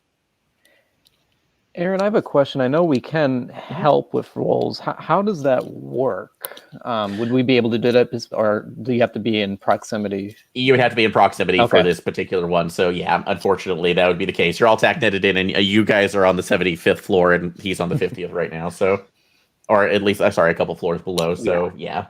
73rd. So, but at least got a 9 on there. But yeah, this. So I will say you go ahead. You definitely get him to back off on there, but that's like when you pull him into a corner. So you see that he's kind of looking around a little bit. Like, look, this is my last holiday pay. I only have so much to do on this job. It's like I need this to go over well, or not. It's like not get blamed for anything, or else my pension is screwed. So good. Then I guess we have an agreement, then, don't we? Well, we're gonna have an agreement here that whatever fee you're spending off on this, I'm gonna get a bit of a percentage of. So to make sure that at least it covers whatever I do, or else I'm gonna go ahead and press this. Nice little button up here in my head to tell everybody else that we've been infiltrated and we shut this entire party down. Sounds okay to me. So that means now that you have another clock on here, and he actually gives you another address in here. Basically, that's like said. With a drive key that says you need to put this in. That's like the main record computing, it's like main accounting computing, and let it transfer everything else, or I will blow your cover. Which means that you now have to do something else, and you have to do it first before you do this. I guess, yeah. I mean, he caught me with my pants down, right? There's sort of yeah. That's a shame. All right, fair enough. So in that case, yeah. So, but yeah, they all are going to be So at this point, you've taken him out as a threat, but that means that he's now watching you, and basically going to guide you over. You have to get yourself to the accounting department before you can help your friends. Okay. Well, I guess I'll go straight there. All right. So we'll take care of that for a second. Okay. All right, Brandon Grant. Yeah. Yeah, we're just partying along down the hall with our super roofied buddy here. Unobtrusively wiping the sweat from our brows as we overhear that whole thing. God, it got really hot in here. I don't. Yeah, it is just it's going through. Yeah, you're just as you're going through, you realize that Bob is losing a lot of coherency. He just continues to kind of babble out certain things. Let's take a look.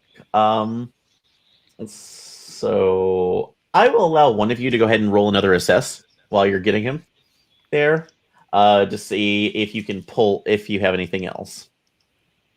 Oh, and upside, Keanu, if remember, you do have one other assess hold that you can use at another point. So just remember. Awesome, thank you. So. I will leave that to Grant, since he's been the one working this guy. All right, this cannot go wrong. It went wrong. A 5. 5. I think you meant this cannot go right. Yeah. All right, so yeah, I know nothing.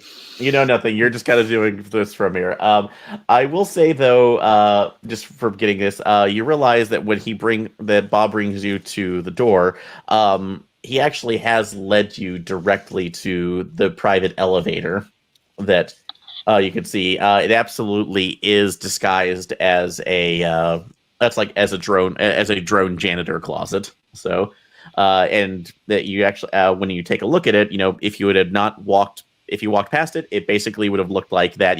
And the window inside of it is actually a hollow projection. So, Bob tries to put his hand on it, but just can't quite reach it.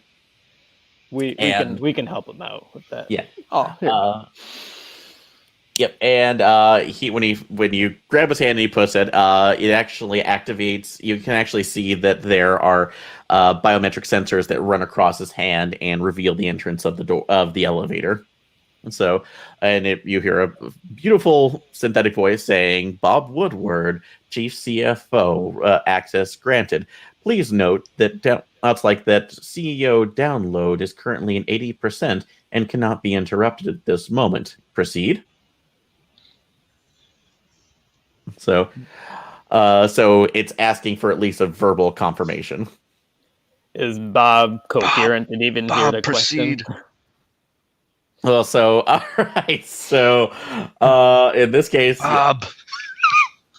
in this case, Brand, go ahead and no, I was like Grant, give me 1d6 die, d6 odd or even. So you want me to roll and call it? No, sorry, just tell me odd or even. Sorry, my apologies. Odd. Odd, okay.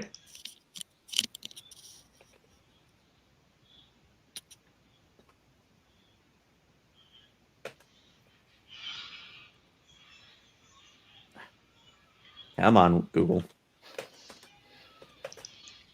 The entire internet is conspiring to prevent us from rolling dice. Rolls. All right. So you said odd, right? Correct. All right. Yep, you got it. So he goes, proceed, and the elevator luckily opens up for you.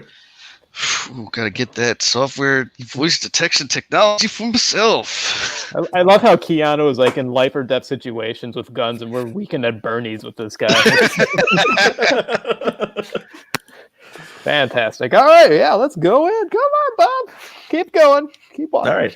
But yeah, you get into it's a little bit cramped because it is a more of a personalized elevator that's only made for like maybe 2 people if you're really standing shoulder to shoulder. So yeah, we're good friends here. We yeah. Yeah, come on, Bob.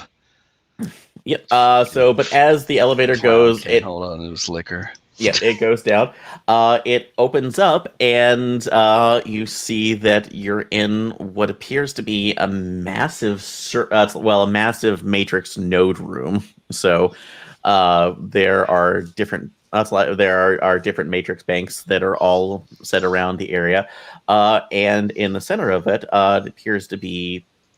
The look of it too would be more of a considered a dentist chair, I guess, but at least a full-on tech recliner, and that is absolutely from the Garrett Walker that is sitting there plugged into all of it. And so as it goes through, you hear another warning. from the very beautiful synthetic voice that you heard previously saying, transition is currently in state of 89%. Interruptions are not recommended. Please, that's like, please consider leaving before. That's like interacting with the subject.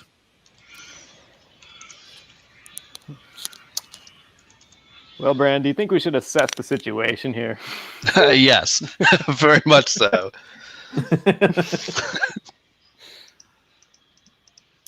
All right, so yeah, I'll give you a second to assess that situation and talk amongst yourselves. I will be right back. So what do we think he's doing? Copying his consciousness over the entire matrix? I'm really concerned about why he's got the drink spiked so much. If he's doping people up for something that he's going to do when he's done. I don't know what that is.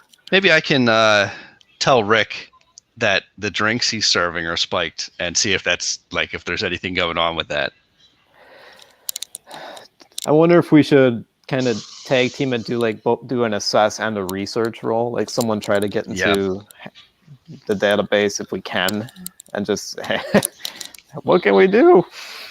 What is going on here? Yeah, man. It looks pretty crazy. He's trying to become the Santa Claus. The other thing we can do is we can just kind of like push Bob onto him. So it's not like us doing it, it's Bob interrupting him because he's in a drunken stupor. Right, but also like the surveillance is pretty, it seems pretty robust, so maybe we just want to let Bob stumble onto him. Well, that's what I'm saying. Just like just guide him if he can. Wake him up, Bob. Come on. Yeah. There he is, Bob. Go get him. Maybe we can ask. Maybe Bob can ask the computer exactly what he's doing, or we could ask for Bob.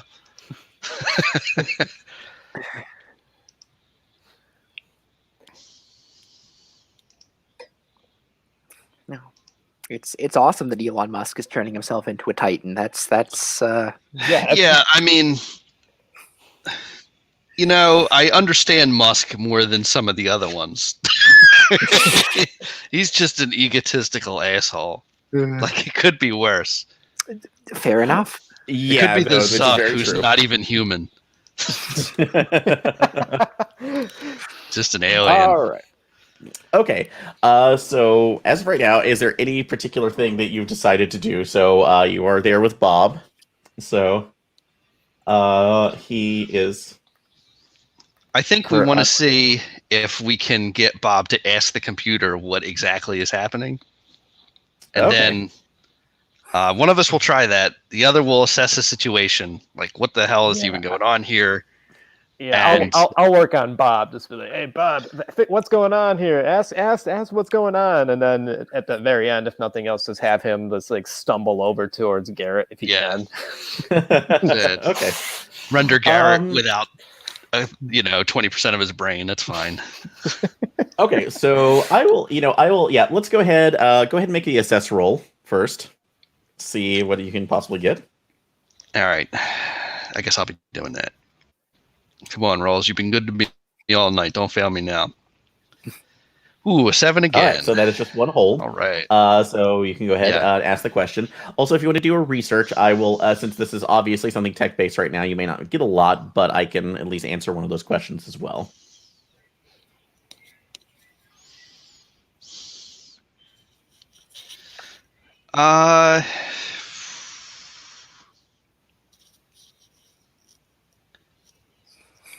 Who or what is my biggest threat in this situation?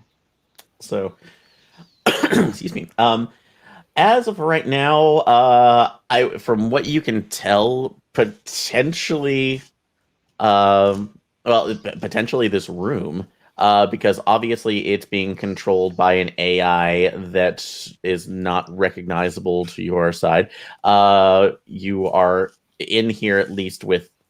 That's like a person who may be a threat. So, but you realize that it's sitting there, allowing this to this continue without any other question, without asking it any other questions, may be problematic. So, it's providing you an opportunity, but it might be going back very quickly. Okay. The room is bad. Yeah. All right. And I'm sorry. Let me clarify something for that. So, Sure. I apologize. So, with your limited knowledge of this particular service, That's fair. Garrett, Brand doesn't know anything about computers, really. yeah, Garrett. Well, it's particularly for running through matrices, and you know that basically there are jack-in options to be able to get online in a more face-to-face value of that. There are also direct neural links, and those can increase your ability to access information and to be able to access matrices isn't needed. But the problem is, though, that it's very much a two-way street, and it is very risky to be able to do that. So whatever he is doing to his own mind with a direct neural interface is potentially leading to something very dangerous. So this is bad no matter what he's doing. And because it's this particular guy doing it, it's bad. Yeah. Potentially. So it's All a right. potential problem. So, all right. So that's what at least you were Okay. getting from that. Grant, anything else you want to look or do? I think I'm pretty preoccupied with Bob. So at this point, just Okay. more or less pushing Bob towards Garrett. Go get him, Bob. All right. So, okay. Fuck. So, That seems like a worse idea suddenly. all right, then I'm gonna. You've been able to talk him into some stuff, so I'm not gonna say that's necessary. I would like you to act under pressure because, yeah, this is trying to get an incredibly drunk man potentially to give you information from a. It's like from a corporate oligarch hooked up to a computer. So go ahead and roll. Well, more or less just pushing him over there to disrupt whatever is going on here, right? Just, Okay. That's Yeah, that's the ultimate goal. Just disrupt whatever the hell this is, because Yeah, this so ain't cool. that's definitely gonna be an act under pressure. So Yeah. I get a +1 for that. It can't be too bad. no, we'll see what happens. 9. 9. Okay. So here's what happens in the moment. Bob stumbles forward as the voice continues counting up for on this. What they are saying for the process is Bob looks over and says, Garrett, I know you mean well. I know you want to be. It's like beat this, but living in a computer's not going to make you immortal. It's just going to trap you in another. It's your part of your brain in another place, and you can't act on that. And it's that moment when he says that last one, you see Garrett's eyes open up as it hits 100%. He looks over and just kind of weakly says, I'm going to be acting through all of you. And that's when it hits. All of the lights turn red. Garrett collapses in there. It looks like he just convulses and then just flatlines as the readouts are showing. Bob collapses and then picks himself back up within the next almost immediately. Looks around and says, this is odd. This is an incredibly odd sensation. Looks around. Oh shit. Oh shit, that's why he spiked all the drinks. Yep. Oh no. Oh, you're not supposed to be here. No, we're not. Hi. But we can add you to the network. Really So- would prefer that didn't happen. Yeah, no, And- that's we're cool then.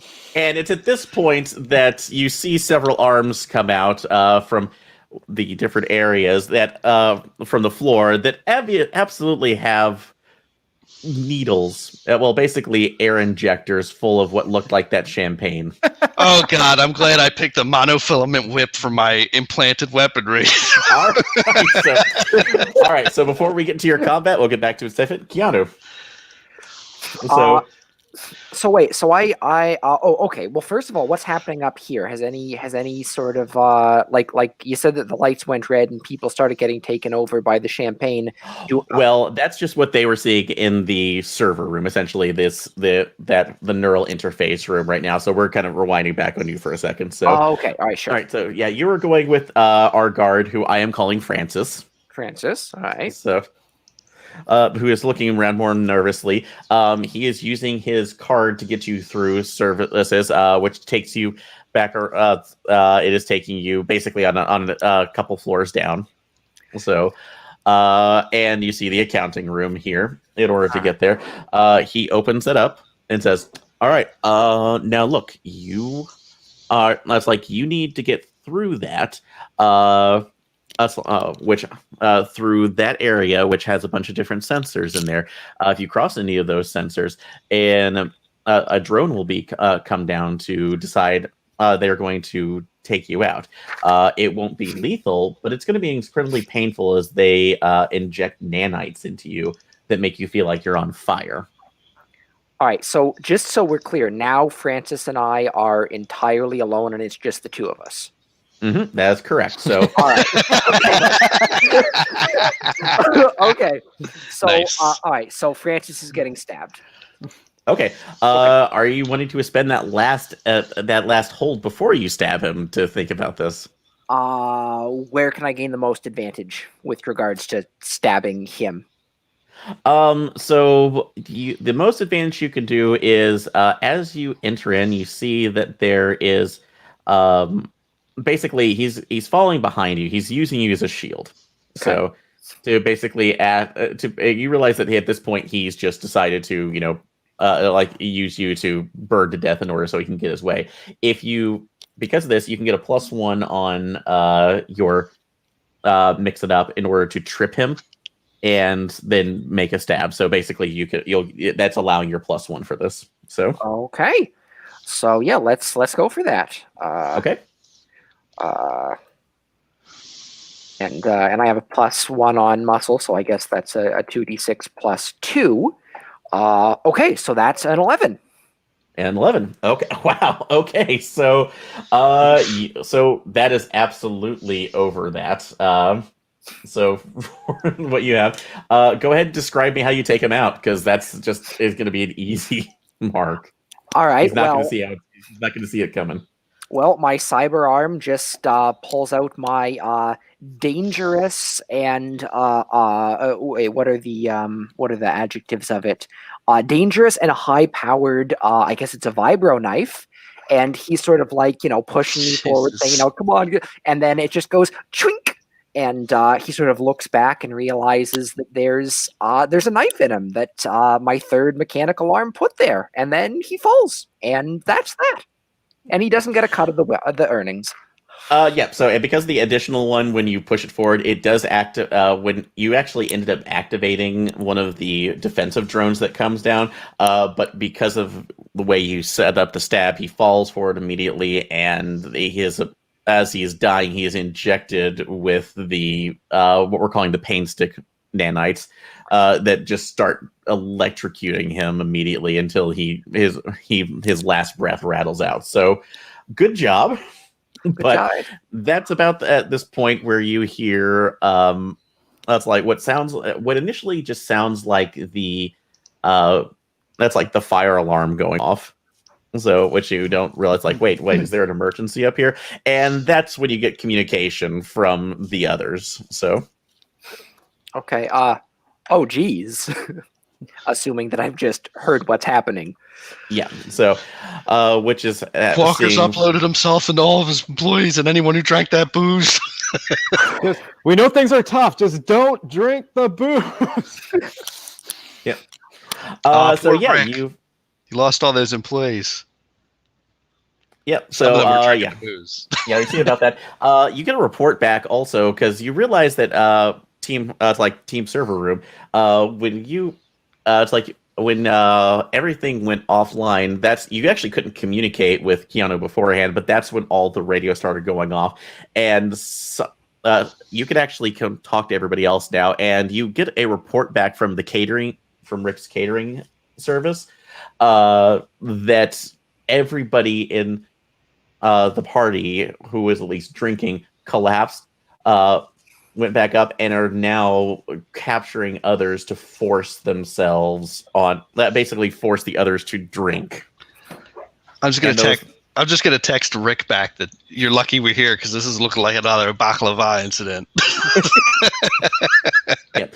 All right, but that means combat situation. Combat, yeah. So you do have he is proceeding, and you do have essentially two nozzle arms that are trying to inject you, as well as Bob Walker at this point.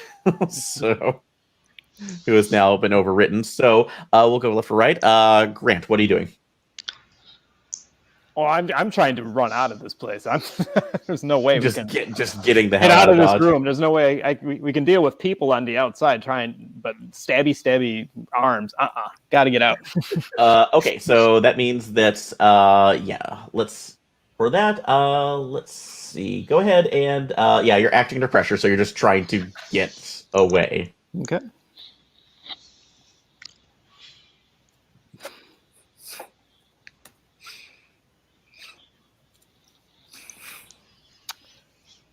That is and that's cool, right?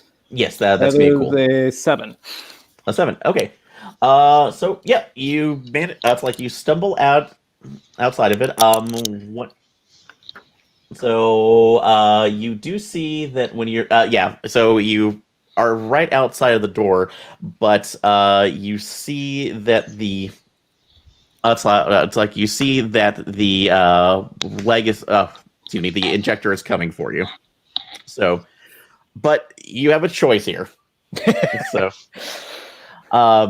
because one of your legs is still through the door, and this is a heavy sliding pneumatic door.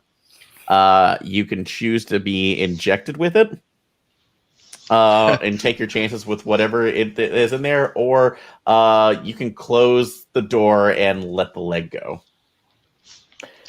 But if I close the door, doesn't that leave Brand? Your friend is still in there too, so that is a decision you have to make. So, well, I can't survive this without Brand anyway. So it will do harm. That is something right now. There's harm to kind of go in one way or the other. So it's just kind of narrative. So I'll let you know. Yeah, I think I'm just gonna panic and realize my situation, and I'm gonna get stabbed. You get stabbed? Okay. Yep. All right. So yeah, you do get stabbed. There is a burning sensation near the injection point. So as you're feeling these nanites rushing in, and we'll get back to you. So. Oh, great! I'm an AI now, guys. All right, Stupid Brand, what are you doing?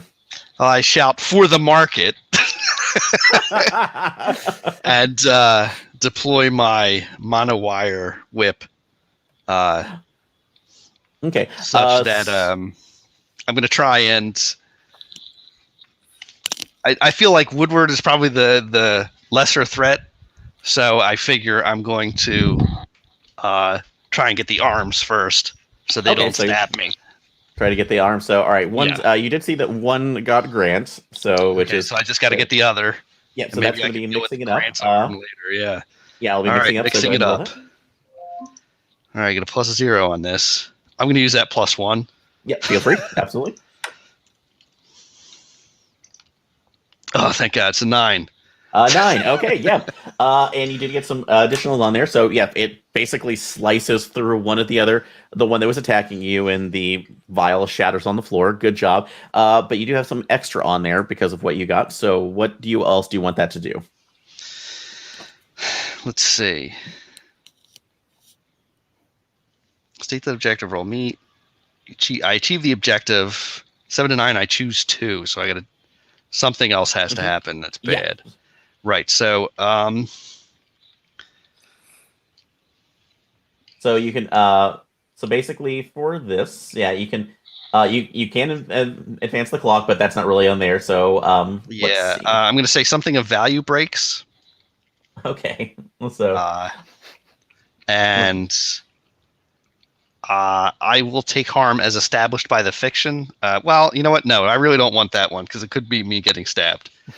So instead, I will say an ally takes harm as established by the fiction. Okay. I get stabbed twice out of this, or Maybe you lose the okay. leg anyway. Yeah, so in That would this suck. case, yeah, so what's going to happen in this is that you're choosing harm on there. Let's see. maybe Grant's- the robot arm can stab me once with the injection, and then just another time with an empty air just for pain. Oh yeah, that won't do you any harm at all. None at all. So It'll hurt like hell. Grant's odd or even? Oh, we'll go even this time. All right.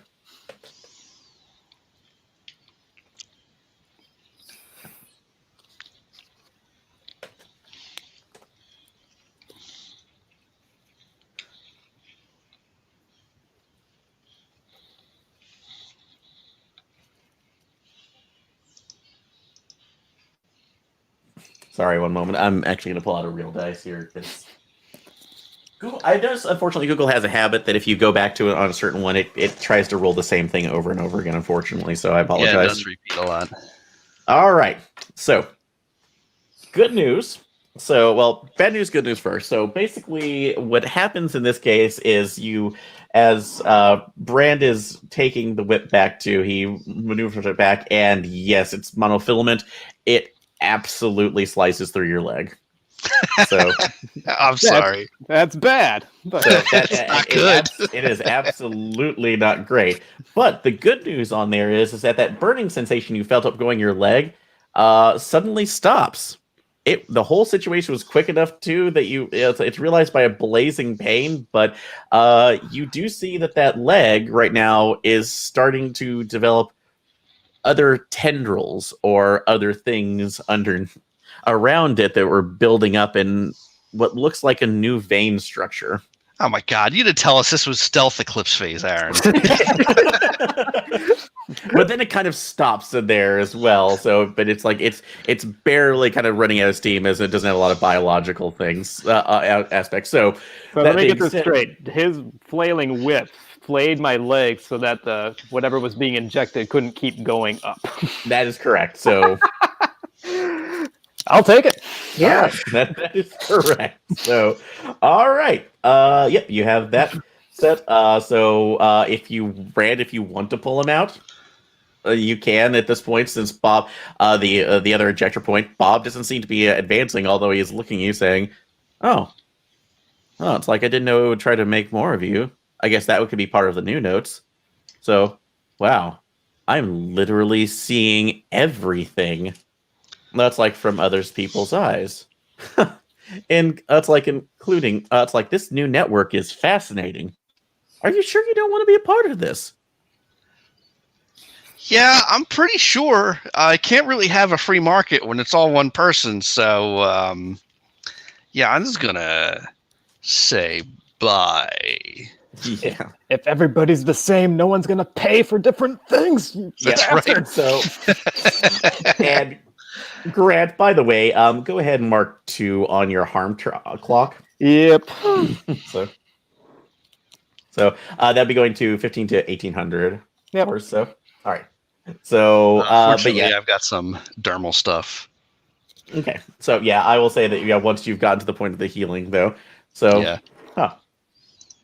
But yeah, you took it out. So we'll kind of go for a second. So, but Keanu, you've been hearing every one of this thing. So, what are you trying to do? So, I guess since I went with the guy, I wouldn't have all my guns. I'm gonna go get the guns. all right. So, before you run out there, because you realize what you're hearing so far is a big problem. But Yes. let's see. That's what the guns are for. Okay. Go ahead and make another assess roll. Okay.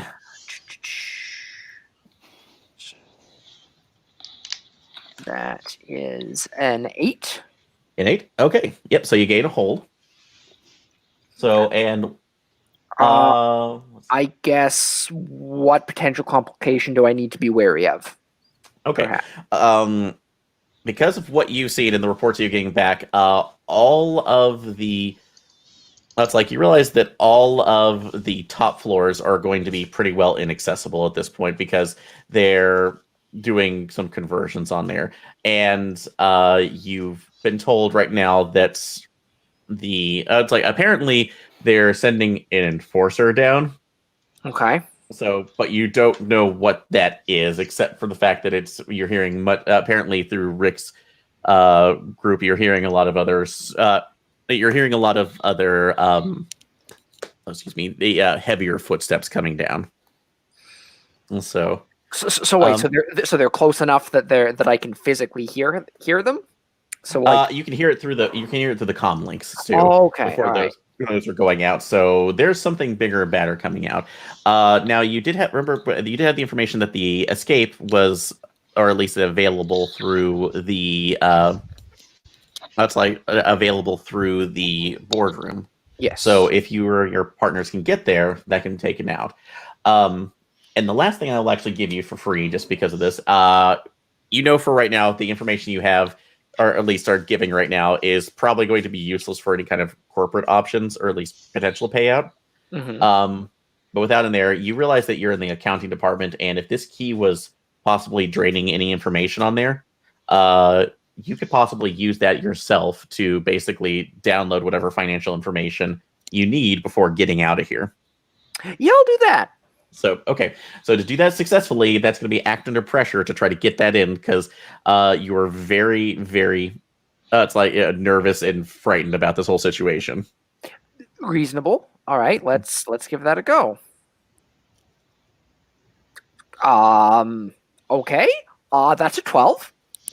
Okay, so you actually go through there, realizing there's a couple other drone scanner areas. You manage to avoid those. You plug it in, and congratulations, you just downloaded the information for a slush fund. Good on you. Hell yeah. So, all right, but you know where your friends are, so you can run off. You can grab your guns, and then it'll take a couple turns to get up there through where the private elevator is, but you can get there. So okay. All right. I do that for now. So I'm going to help my friends out sort of as fast as is possible. So sort of as soon as you say the turns are up, I'll come in guns a-blazing. Yeah. So okay. All right. Okay. So back to you, Grant Brett. You were grabbing him and pulling him out the door, correct? Yeah. Let's get the hell out of here. All right. As you're going through, sorry about your leg. Yeah. It automatically closes down. So I will say, you said that you had. It closes, and you do have some access to see that there is an emergency lock panel on there, so that apparently has been set to switch it on there, so you can block the entrance for at least a minute while you're trying to patch up your friend. Yeah, let's do that. Yeah. All right. And I'm going to slap.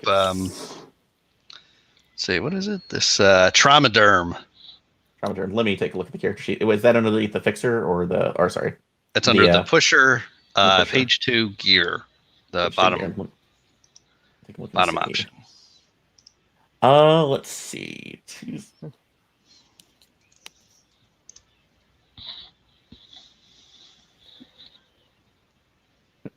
First aid at 2100 less harm. Okay, yeah. So you can do that, and that will temporarily reduce. Essentially, you can act without any kind of penalty on that brand. Oh, sorry, Grant. So I just need to run. Yeah. Yeah. Cool. That's great. All right. It just has to work. Well, it's about the time even though the door's locked, as you see it trying to open up again, but it doesn't. And Walker's hologram as Woodward comes up, projecting from the room. Cool. Look, I understand you're absolutely nervous here, but it's like, you have to realize I've found a way to link my mind into other people. So do you realize that it's not me copying them over there right now? They're still technically themselves. This is just the the temporary portion of it, but I'm living through them, and I know everything that they know as well as what they can. That's like all the problems that they caused. Proverbial naughty nice list, if you'll consider it. Oh my God! Yeah, of course. Like, you bastard. Listen, look. Let me tell you exactly what you're doing wrong here. Now, this is a crazy long shot, but I'm going to do my visionary thing. And I'm going to try and convince him that by, being in everyone's head, he's denying them the freedom that the market has determined is the most efficient. I'm saying he's denying their freedom to act because they'll always have an overlord looking over their shoulder. And as such, he's establishing the most powerful and painful monopoly possible. And all of the conversant consequences. Yeah, so I'm going to rant at him. Can I support him in this and saying, like, you think information is power, but we all know that money is the actual power. And if you just take over like this, there's going to be there's no exchange of goods and services. There's no reason to lord over everybody because everybody's the same and you're going to get bored. And that's not how power works. It's not about boredom, too. It's about knowing everything and knowledge. And eventually, this entire planet will become a processor that we can go through. Do you imagine if we can actually create this make this world into a world ship under one hive mind? That would be great. That would be so wonderful. But, well, I'll say you've locked me out for the moment too. But I'm coming for you. Oh, I'm coming for you. Cool. And yeah, you do see that there are people moving through some security holo feeds that are in this particular room are starting to move through the hallways. So, yeah, GTFO. Yeah. Yep. I hope your boy Johnson has got some access to some real high-powered equipment. I know I shit talked him earlier, but boy, I could really use some of those military foul sons to come in here and clean up this mess. Yeah, that might be a good contact once you're out of the clean room. So yeah, we just gotta get enough space to like, hey government guys. Oh yeah, and grab the booze. You're right. don't leave with nothing. We need a sample of this. We need this, but yeah, we need to. Take a look. I will say, Grant, I will allow you to do this. Go ahead and make another one more assess roll just to see. All right.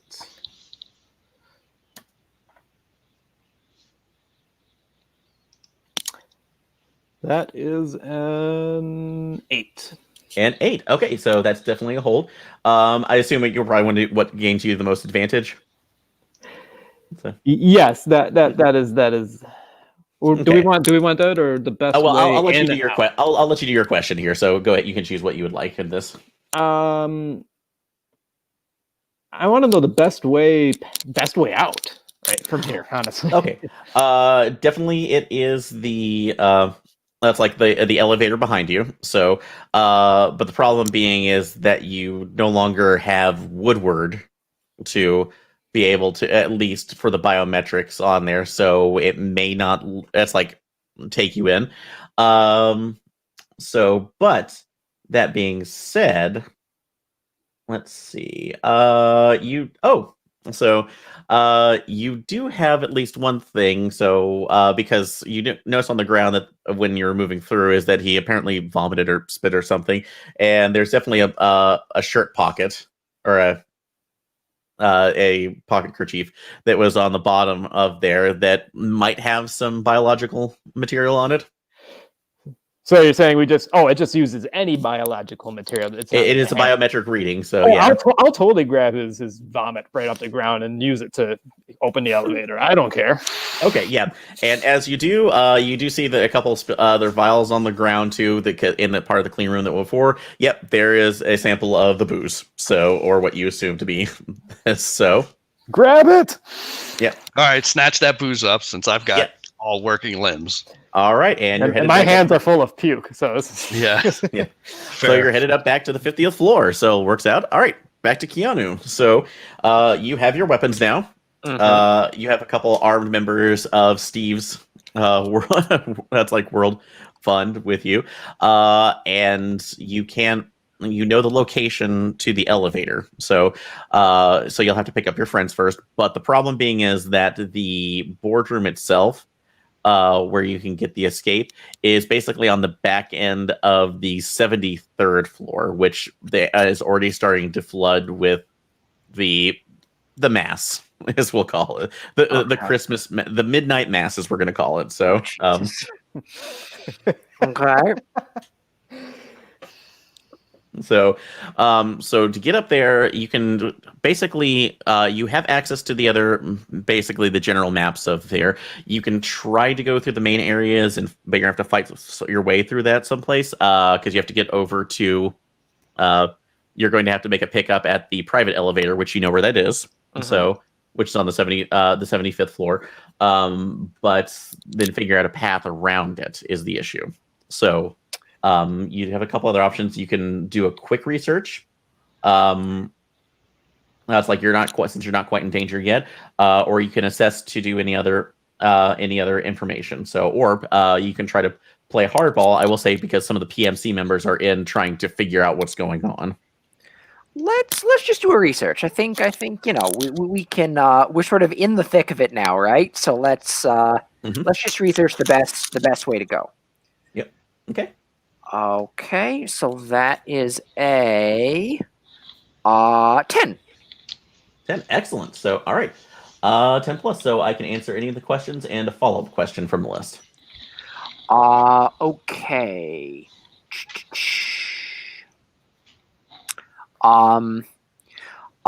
Where would I find the safest path?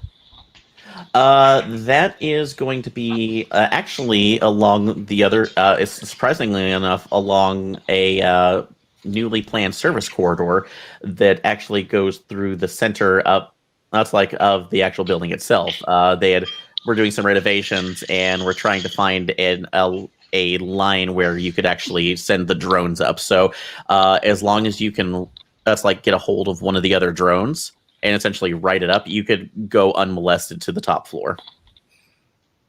Okay, cool. That's how secure is the security around the drones? How easy is it to just grab one of them?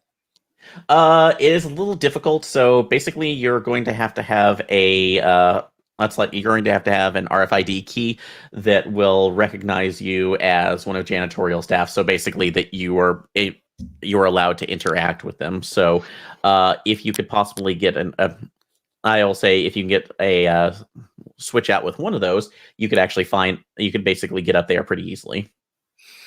Okay. I guess play hardball with. I mean, can we just find a janitor and play hardball with him and get his RFID tag? Yeah, I'll say that's I'll say that you can do. There's one in here already too, because there's service people evacuating right now. So I will say that you can either do that, you can fast talk, or you can act under pressure to try to get to basically try to steal it off them. So let's play hardball. I'm a big mean guy who stabs people he doesn't like, and I need your RFID key, Mr. Janitor Man. So let's roll. The janitor. Yeah.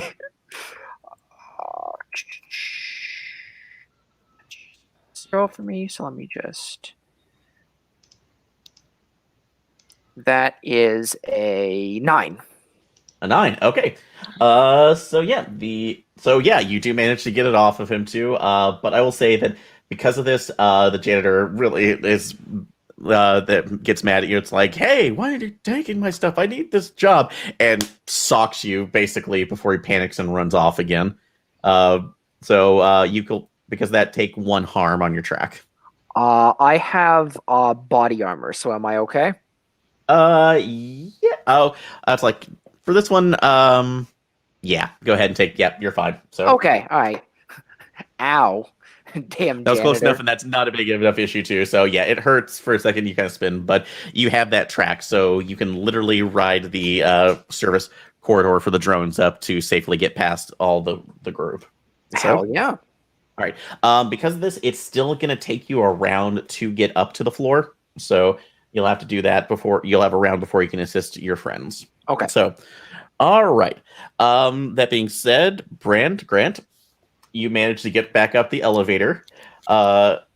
You get out of there, and thankfully, you don't see any of the people in the corridors. They seem to be taking the lower floors right now. But that's when you both hear more of the thumping sound that you had discussed previously. I Christ. hate those things.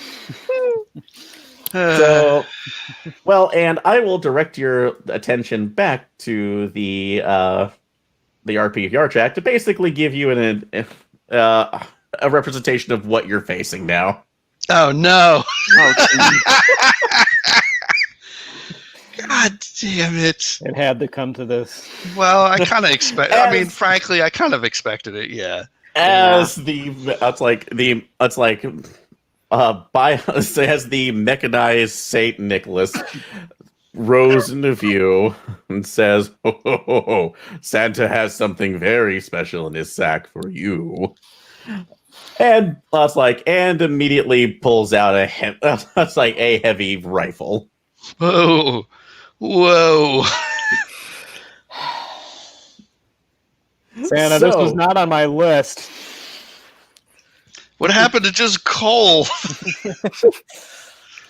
Okay, now I will say, like I said, he's still prepping at this point, so you have the actions ahead of time because it is a corridor. You can try to get out of the way. So to avoid this, help is coming, but it's going to take Keanu at least a round to get to you. So, or you can take other actions. So I'll start with Bran since you still have a leg to stand on. What do you want to do? I mean, I'm gonna try and whip him to give.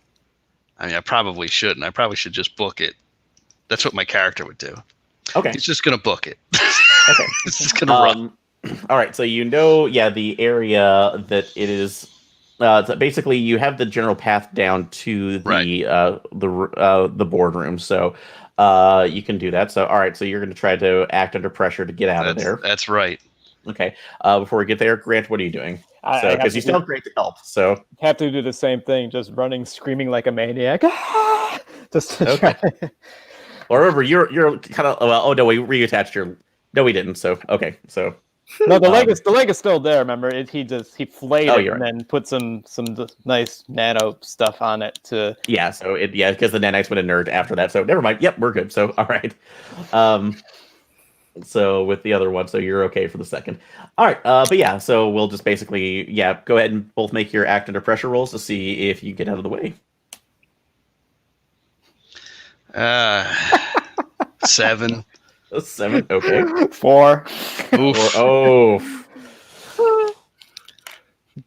All right. So okay, yeah, so this case what's going to happen here is Brand, you actually do make it around the corner too, but because of the nerve damage that Grant has unfortunately suffered because of, leg severing and reattachment, he is just stumbling right now, and Santa is going to take a completely shot on him. So you can grab him to get out of the way, but that means that you take the damage that Grant would have also taken. So whatever you get is doubled.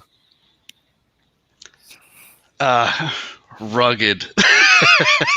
So in terms of mechanics, that means instead of just taking 1 harm because of Right, this, take 2 harm. getting out of the way, you're going to take 2 harm on your clock. Okay. It's not worth it. Just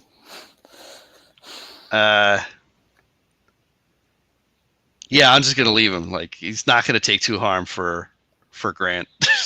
Brand is an anarcho-capitalist. Okay, He is essentially selfish. okay. So yeah, because you have the sample, right? Like that's the thing. You have the sample to get out of here with. So Right. Yeah. Right. okay. Yep. So that's okay. So you're gonna leave Grant for Grant for that. So I've all been right, a naughty boy. yeah. So Grant, go ahead and take another harm on your Okay. track. So that definitely stings even more as you have a bullet ripping through you. Now, when he healed me, did that heal one harm or both? Healed one harm, so Okay. basically you're still hurting, but it was there. So, So I'm at 18 now then. okay, yeah, that's gonna be so. But you do have that. Since you're in the moment, though, I'm gonna let you do one. So since you're underneath there, if you want to roll assess, Sure. just briefly to at least maybe give yourself an example, and then Kiana will have a chance to act since will heroically be riding up the service shaft. That is a 9. 9, excellent. So you have one hold. What would you like? Well, yeah, what's the best way to gain an advantage here? Okay. So you do see that you're actually right next to the it's like the actual fire alarm. So that's just that's a heat sensitive button. So if you press that, that will briefly that will actually start to put down basically barriers in between where it assumes the fire is and the senses right now, and then try to suppress it. So in that situation, so if you hit that, it will temporarily trap Santa Bot. I think I have to. Yeah. Hey, well, I'm not going to say any one-liner because I just got shot. The hell with that. Just pulling the thing. Yeah, just pulling it. Okay, so yeah, you see that it actually because thankfully with Santa shooting off a round, the heat registering off the gun actually counts as a fire. So that's like Gun shoots real hot. Yeah, so you have that's like nanite walls that form around him that are still clear, and what looks like a halon system starts going through. Again, he's a robot; it's not really affecting him that much, but you do see he's trying to break through, which is making it very irritated, just screaming "ho ho ho" all the time. So, but Keanu, that's when you come up and you see the trapped Santa Bot, as well as Grant on the floor, who looks like his leg has been severed and reattached very poorly and has a gunshot wound. Oh, geez. I guess I shoot Santa.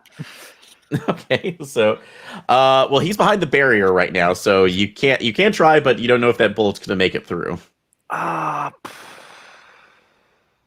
So, but you also have the path to get down to the next floor to get over to the boardroom. Okay. All right, well, I mean, if Santa's contained for now, I guess we can try to go to the boardroom, I suppose. Yeah. So, because you don't know how long that will last, but that could give you an advantage. So, Okay, sure. all right. So, are you grabbing Grant, or are you just kind of leaving him to his? I'll grab Grant. We're in this together. At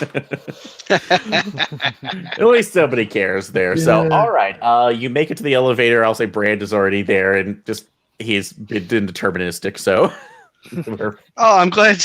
I'm so pleased to see you're not dead. Yeah.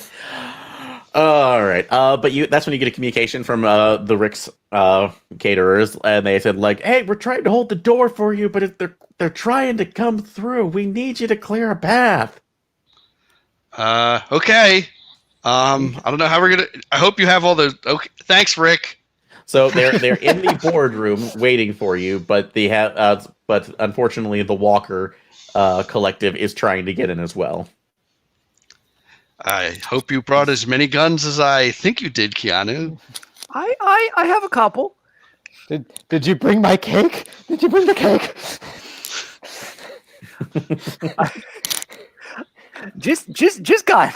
Oh, yes, yeah. I brought whatever stuff you had. Yes, I'm also going to need a slice of that cake. Yeah, that's where my pathetic holdout pistol is, but I'll do my best. That's all I got too, but it's better than nothing. Alrighty. So when you get down there, you basically go down the stairs to the next floor. Thankfully, it's at least clear on the side. But when you get to the simulated oak doors of the boardroom, you see that there's at least 10 of the party goers who are all just hitting and scraping at the door. One appears to be trying to hack his way in. That's like using a cyber deck that they've somehow brought. So, but they are kind of keeping it back. So how are you getting, but they don't notice you yet. So what is your plan? What do you want to do? Well, first of all, I have an assault rifle and an automatic shotgun. Do you guys want to borrow one of each? You're a much better Santa than that robot thing. Yeah, because like I have my good gun. You guys can have these crappy ones if you want. I think Okay. this is a situation where those people they're toast anyway because they're part of the hive mind. I think we just open fire. Yeah. All right. So yeah, you can do that. This is the time if you want to use your links, possibly to just have one person roll in that and to give them a bonus. You can do With that. our powers combined, Keanu, mow him down. Okay, Okay. all right, sure, yeah, All right. So yeah, Keanu, before you do that, Grant, go ahead and roll your links. Okay. What is the mechanic for that? Is that just 2d6 and... Yeah, and I will say because usually that goes with you basically set those up specifically after a game, but I'll say because you were working together, each of you have a +1 to each other. So, Okay. yeah. That's a 10. 10, excellent. So, all right. So you're gonna have a actually because of that, yeah, that's a +2 forward on that. So Okay, so then so I roll 2d6 +2 and then plus my +2 for the skill. yes, yep, you get that on top of it. So go fire away. Okay, that's an 8 +2 +2, which I guess is a 12. A 12. Okay, so describe what is so what's the gun that you're firing? So the gun I personally am firing is the solution. We are the repair specialist, and this is the solution. So it is a high-powered silenced rifle. Okay, so yeah, it is absolutely not seeing that. But I will say because of that, there's about 10 other people there. I'm assuming this is a fully automatic weapon. So. Yes, yeah, Okay. it's fully automatic. So I'm Yeah, just draining the reserves of the thing. Yeah, these are party goers, so everybody easily ends up going down. So this is unfortunately a massacre of any kind of proportions. So you managed to take that down. You see that Rick, one of the Ricks, opens the door. So and is trying to wave you in, or at least past it. Everybody else like, go around the corner. There's like a secret corporate entrance onto the other side too, if they don't want to be seen coming in here. So we'll open that door for you. He tries to close the door, but that's when you notice that last situation, especially when it came up with your leg before you reattached, there seems to be biological material growing out of it again and jamming the door. And that's when you notice that everything that was cut down is trying to gestalt itself, at least for the bodies that are that you didn't hit the heads on. Oh God. So for the last thing, basically getting around the area, everybody's going to need to make an act under pressure roll to basically make sure you get around it without being hit by one of the tendrils. Yikes. Act under pressure. Okay. I got a 7. Okay. I got an 8. Do I have a penalty though from the harm? You would have not from you have 2 harm. Yeah, so you're gonna have a -1 penalty, but that's still within the success range. So I got a 6. No. All right. So in this case, both Keanu and Grant. So you do make it past, but basically the tendrils are acting like a whip. So it's going to cause another harm on the track. So God damn it. yeah. Does it go through my body armor? So in this case, yes, it does. Okay. So this is actually something it ended up bypassing it. So because it was like leaking in there, so you do take a damage from it, unfortunately. Keanu, if you shoot off my leg, I'm not going to be too mad. So Noted. but Brand. So as you're going through, because you're trying to just kind of dodge and weave outside of that, you feel the slightest. That's like what would be the slightest prick on the back of your neck. Ah, shit. So Can't cut my head off. So, and it's No, it is really hard to think for a second too, just because you stumble back, you actually get across the way, and eventually the nanite mask dies. But yeah, you're absolutely hearing. Can I Sounds like- toss? Can I toss them the container? Yeah. So yeah, wait, before we do that, yeah, you can cost it, but you are hearing what appears to be Walker's voice in here saying, "Oh, you're." It's like, well, this is interesting. So. No, not really only seeing surface thoughts right now, but it doesn't take that long too, so we'll knock you out. But you know what? Again, don't think of me as a takeover. Think of me as a ride along. So, and that's when you're feeling more of your mind putting in. Now you can fight this a little bit. So, but I'm gonna give you your option to basically how you're mentally fighting it. So you can either act under pressure again to basically kind of, retain control again. You can fast talk, basically try to outthink it, or you can play hardball, basically trying to use just sheer force of will. So, what would you want to use to try to fight off Walker's infection? What would I use to fight off his infection? That's a great question. Use your staunch belief in the anarch. I mean, yeah. I mean, clearly that's what it would be. I'm just wondering if that would be mind or style. Well, Style's no, my best stat. Well, in this case, because styles if style is going to be there, I would allow that as a fast talk too. So Right. basically, it's how you do that, and I definitely want I would whatever I will say. Give me your best speech of how you resist Walker. Well, I remind myself that he's just an extension of the oligarchic system in which we operate, and that really his takeover is the takeover of the mindless, because a free-thinking person wouldn't need to dominate the minds of others or even insinuate in them. He'd be confident in his ability to compete with them on a free and even level. Therefore, this is an example of his essential weakness of mind and spirit and character. And me, as an enterprising entrepreneur of the original model, I can of course beat him in a mind wrestle. So suck it is his concluding thought. All right, very good. So go ahead and make your fast talk roll, but you get a +2 because of your inspiring speech. I'll take it. Hey, it's an 8. I needed that +2. All right. Yay!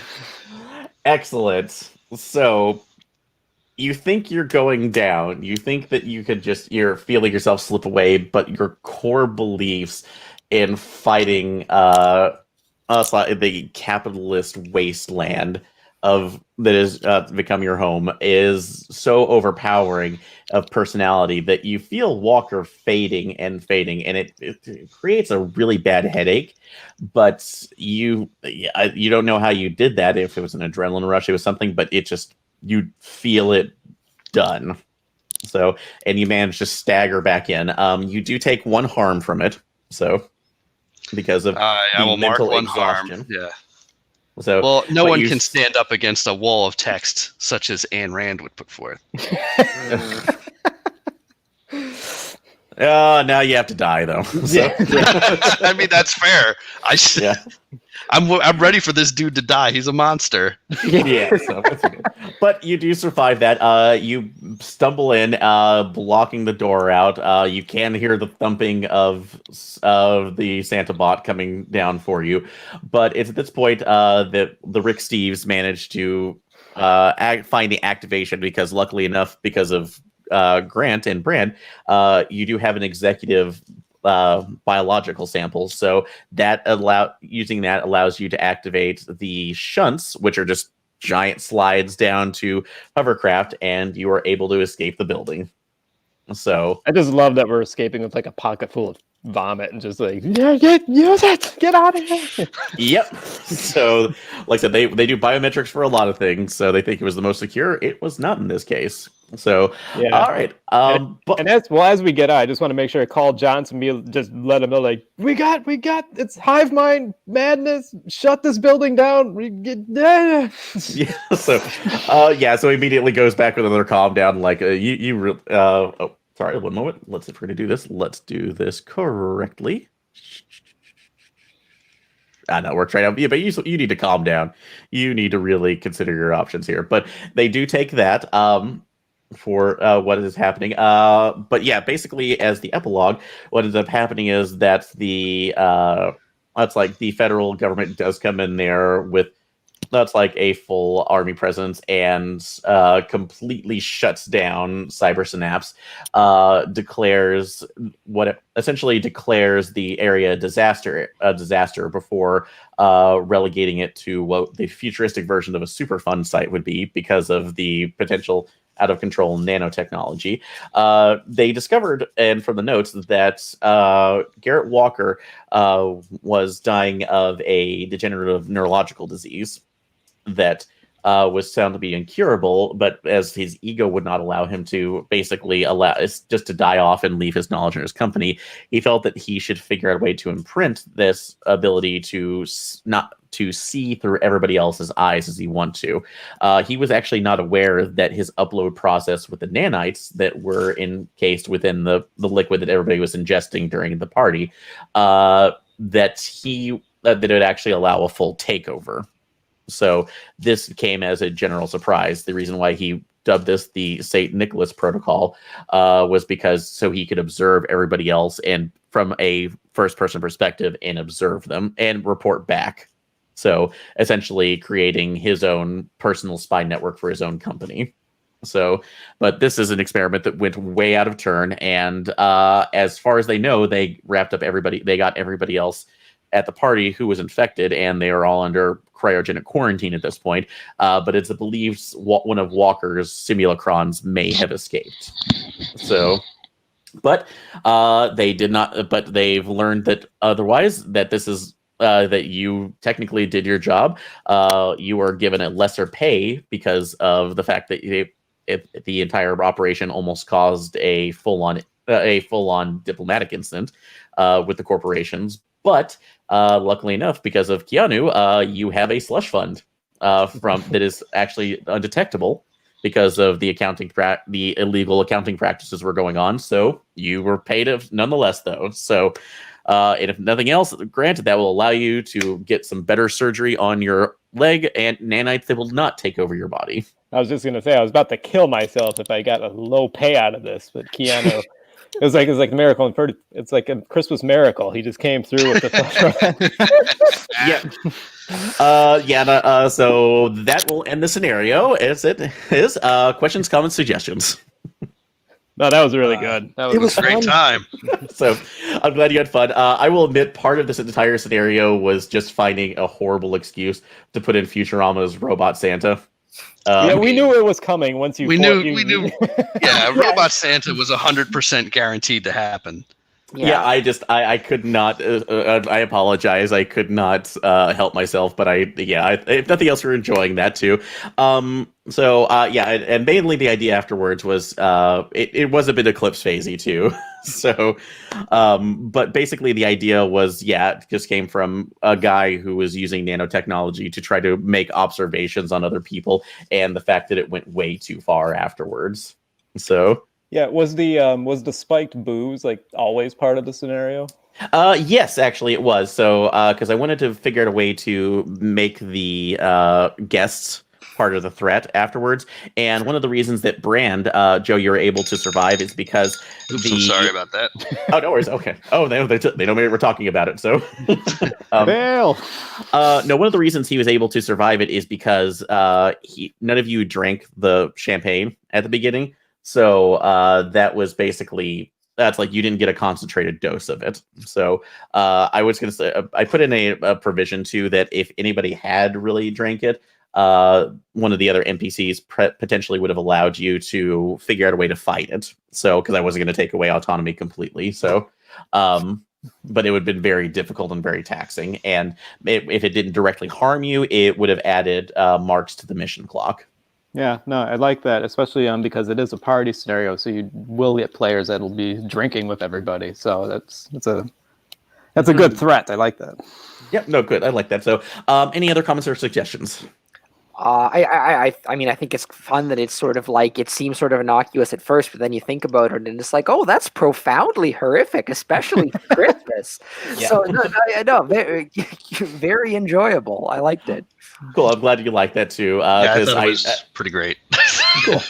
No, I'm glad they did that because I wanted to make sure that you had some other options, and I was trying to set it up in a way where it didn't have to go by the hacking. So I'm sorry if anybody felt that their skills weren't working out specifically. So so I may remodulate it a little bit so where it's not a certain way. Because if anybody had been on a hacking side, you would have been able to directly get into the nodes and interact with Walker on that side of it, Yeah, and but possibly get information. I like how it worked out that we didn't have a hacker, so we just did the best Yeah, we we could, which is turn into chaos, which is just how it would go. So it's Cool. Yeah, because I will let you know that Walker's intentions weren't actually were actually somewhat altruistic beforehand. It's just that he was dealing with a technology he knew very little about, and that's what ended up turning him into a monster of it. So basically the imagination was like, yeah, what would somebody like, Elon Musk do when he got that power and just turn into a horrible person, even more of a horrible person. So because I if you can tell, I have low opinions of him. So Well, fair. Reasonable. So, but no, I'm glad you enjoyed that. Everybody enjoyed that. So it was a wonderful for you guys play. Everybody else who might have been watching or listening, specifically Beefy, thank you for commenting in here. So it's very nice to have you. If you are not already subscribed to the RPPR Patreon, please consider doing that. It absolutely helps us to run more games like this at the highest levels, as well as to provide additional content, such as our After Hours episodes, the After Hours artwork, as well as access to our Discord, where you can talk to us and goof off about this. So we'll go ahead and end the broadcast here. But that being said, Daniel, Joe, and Chris, thank you so much for playing. It was a pleasure playing for you guys. Thanks for having us. Thanks for having us. Oh, good. So, all right, we will see you next time. Bye. Bye. Bye. Bye.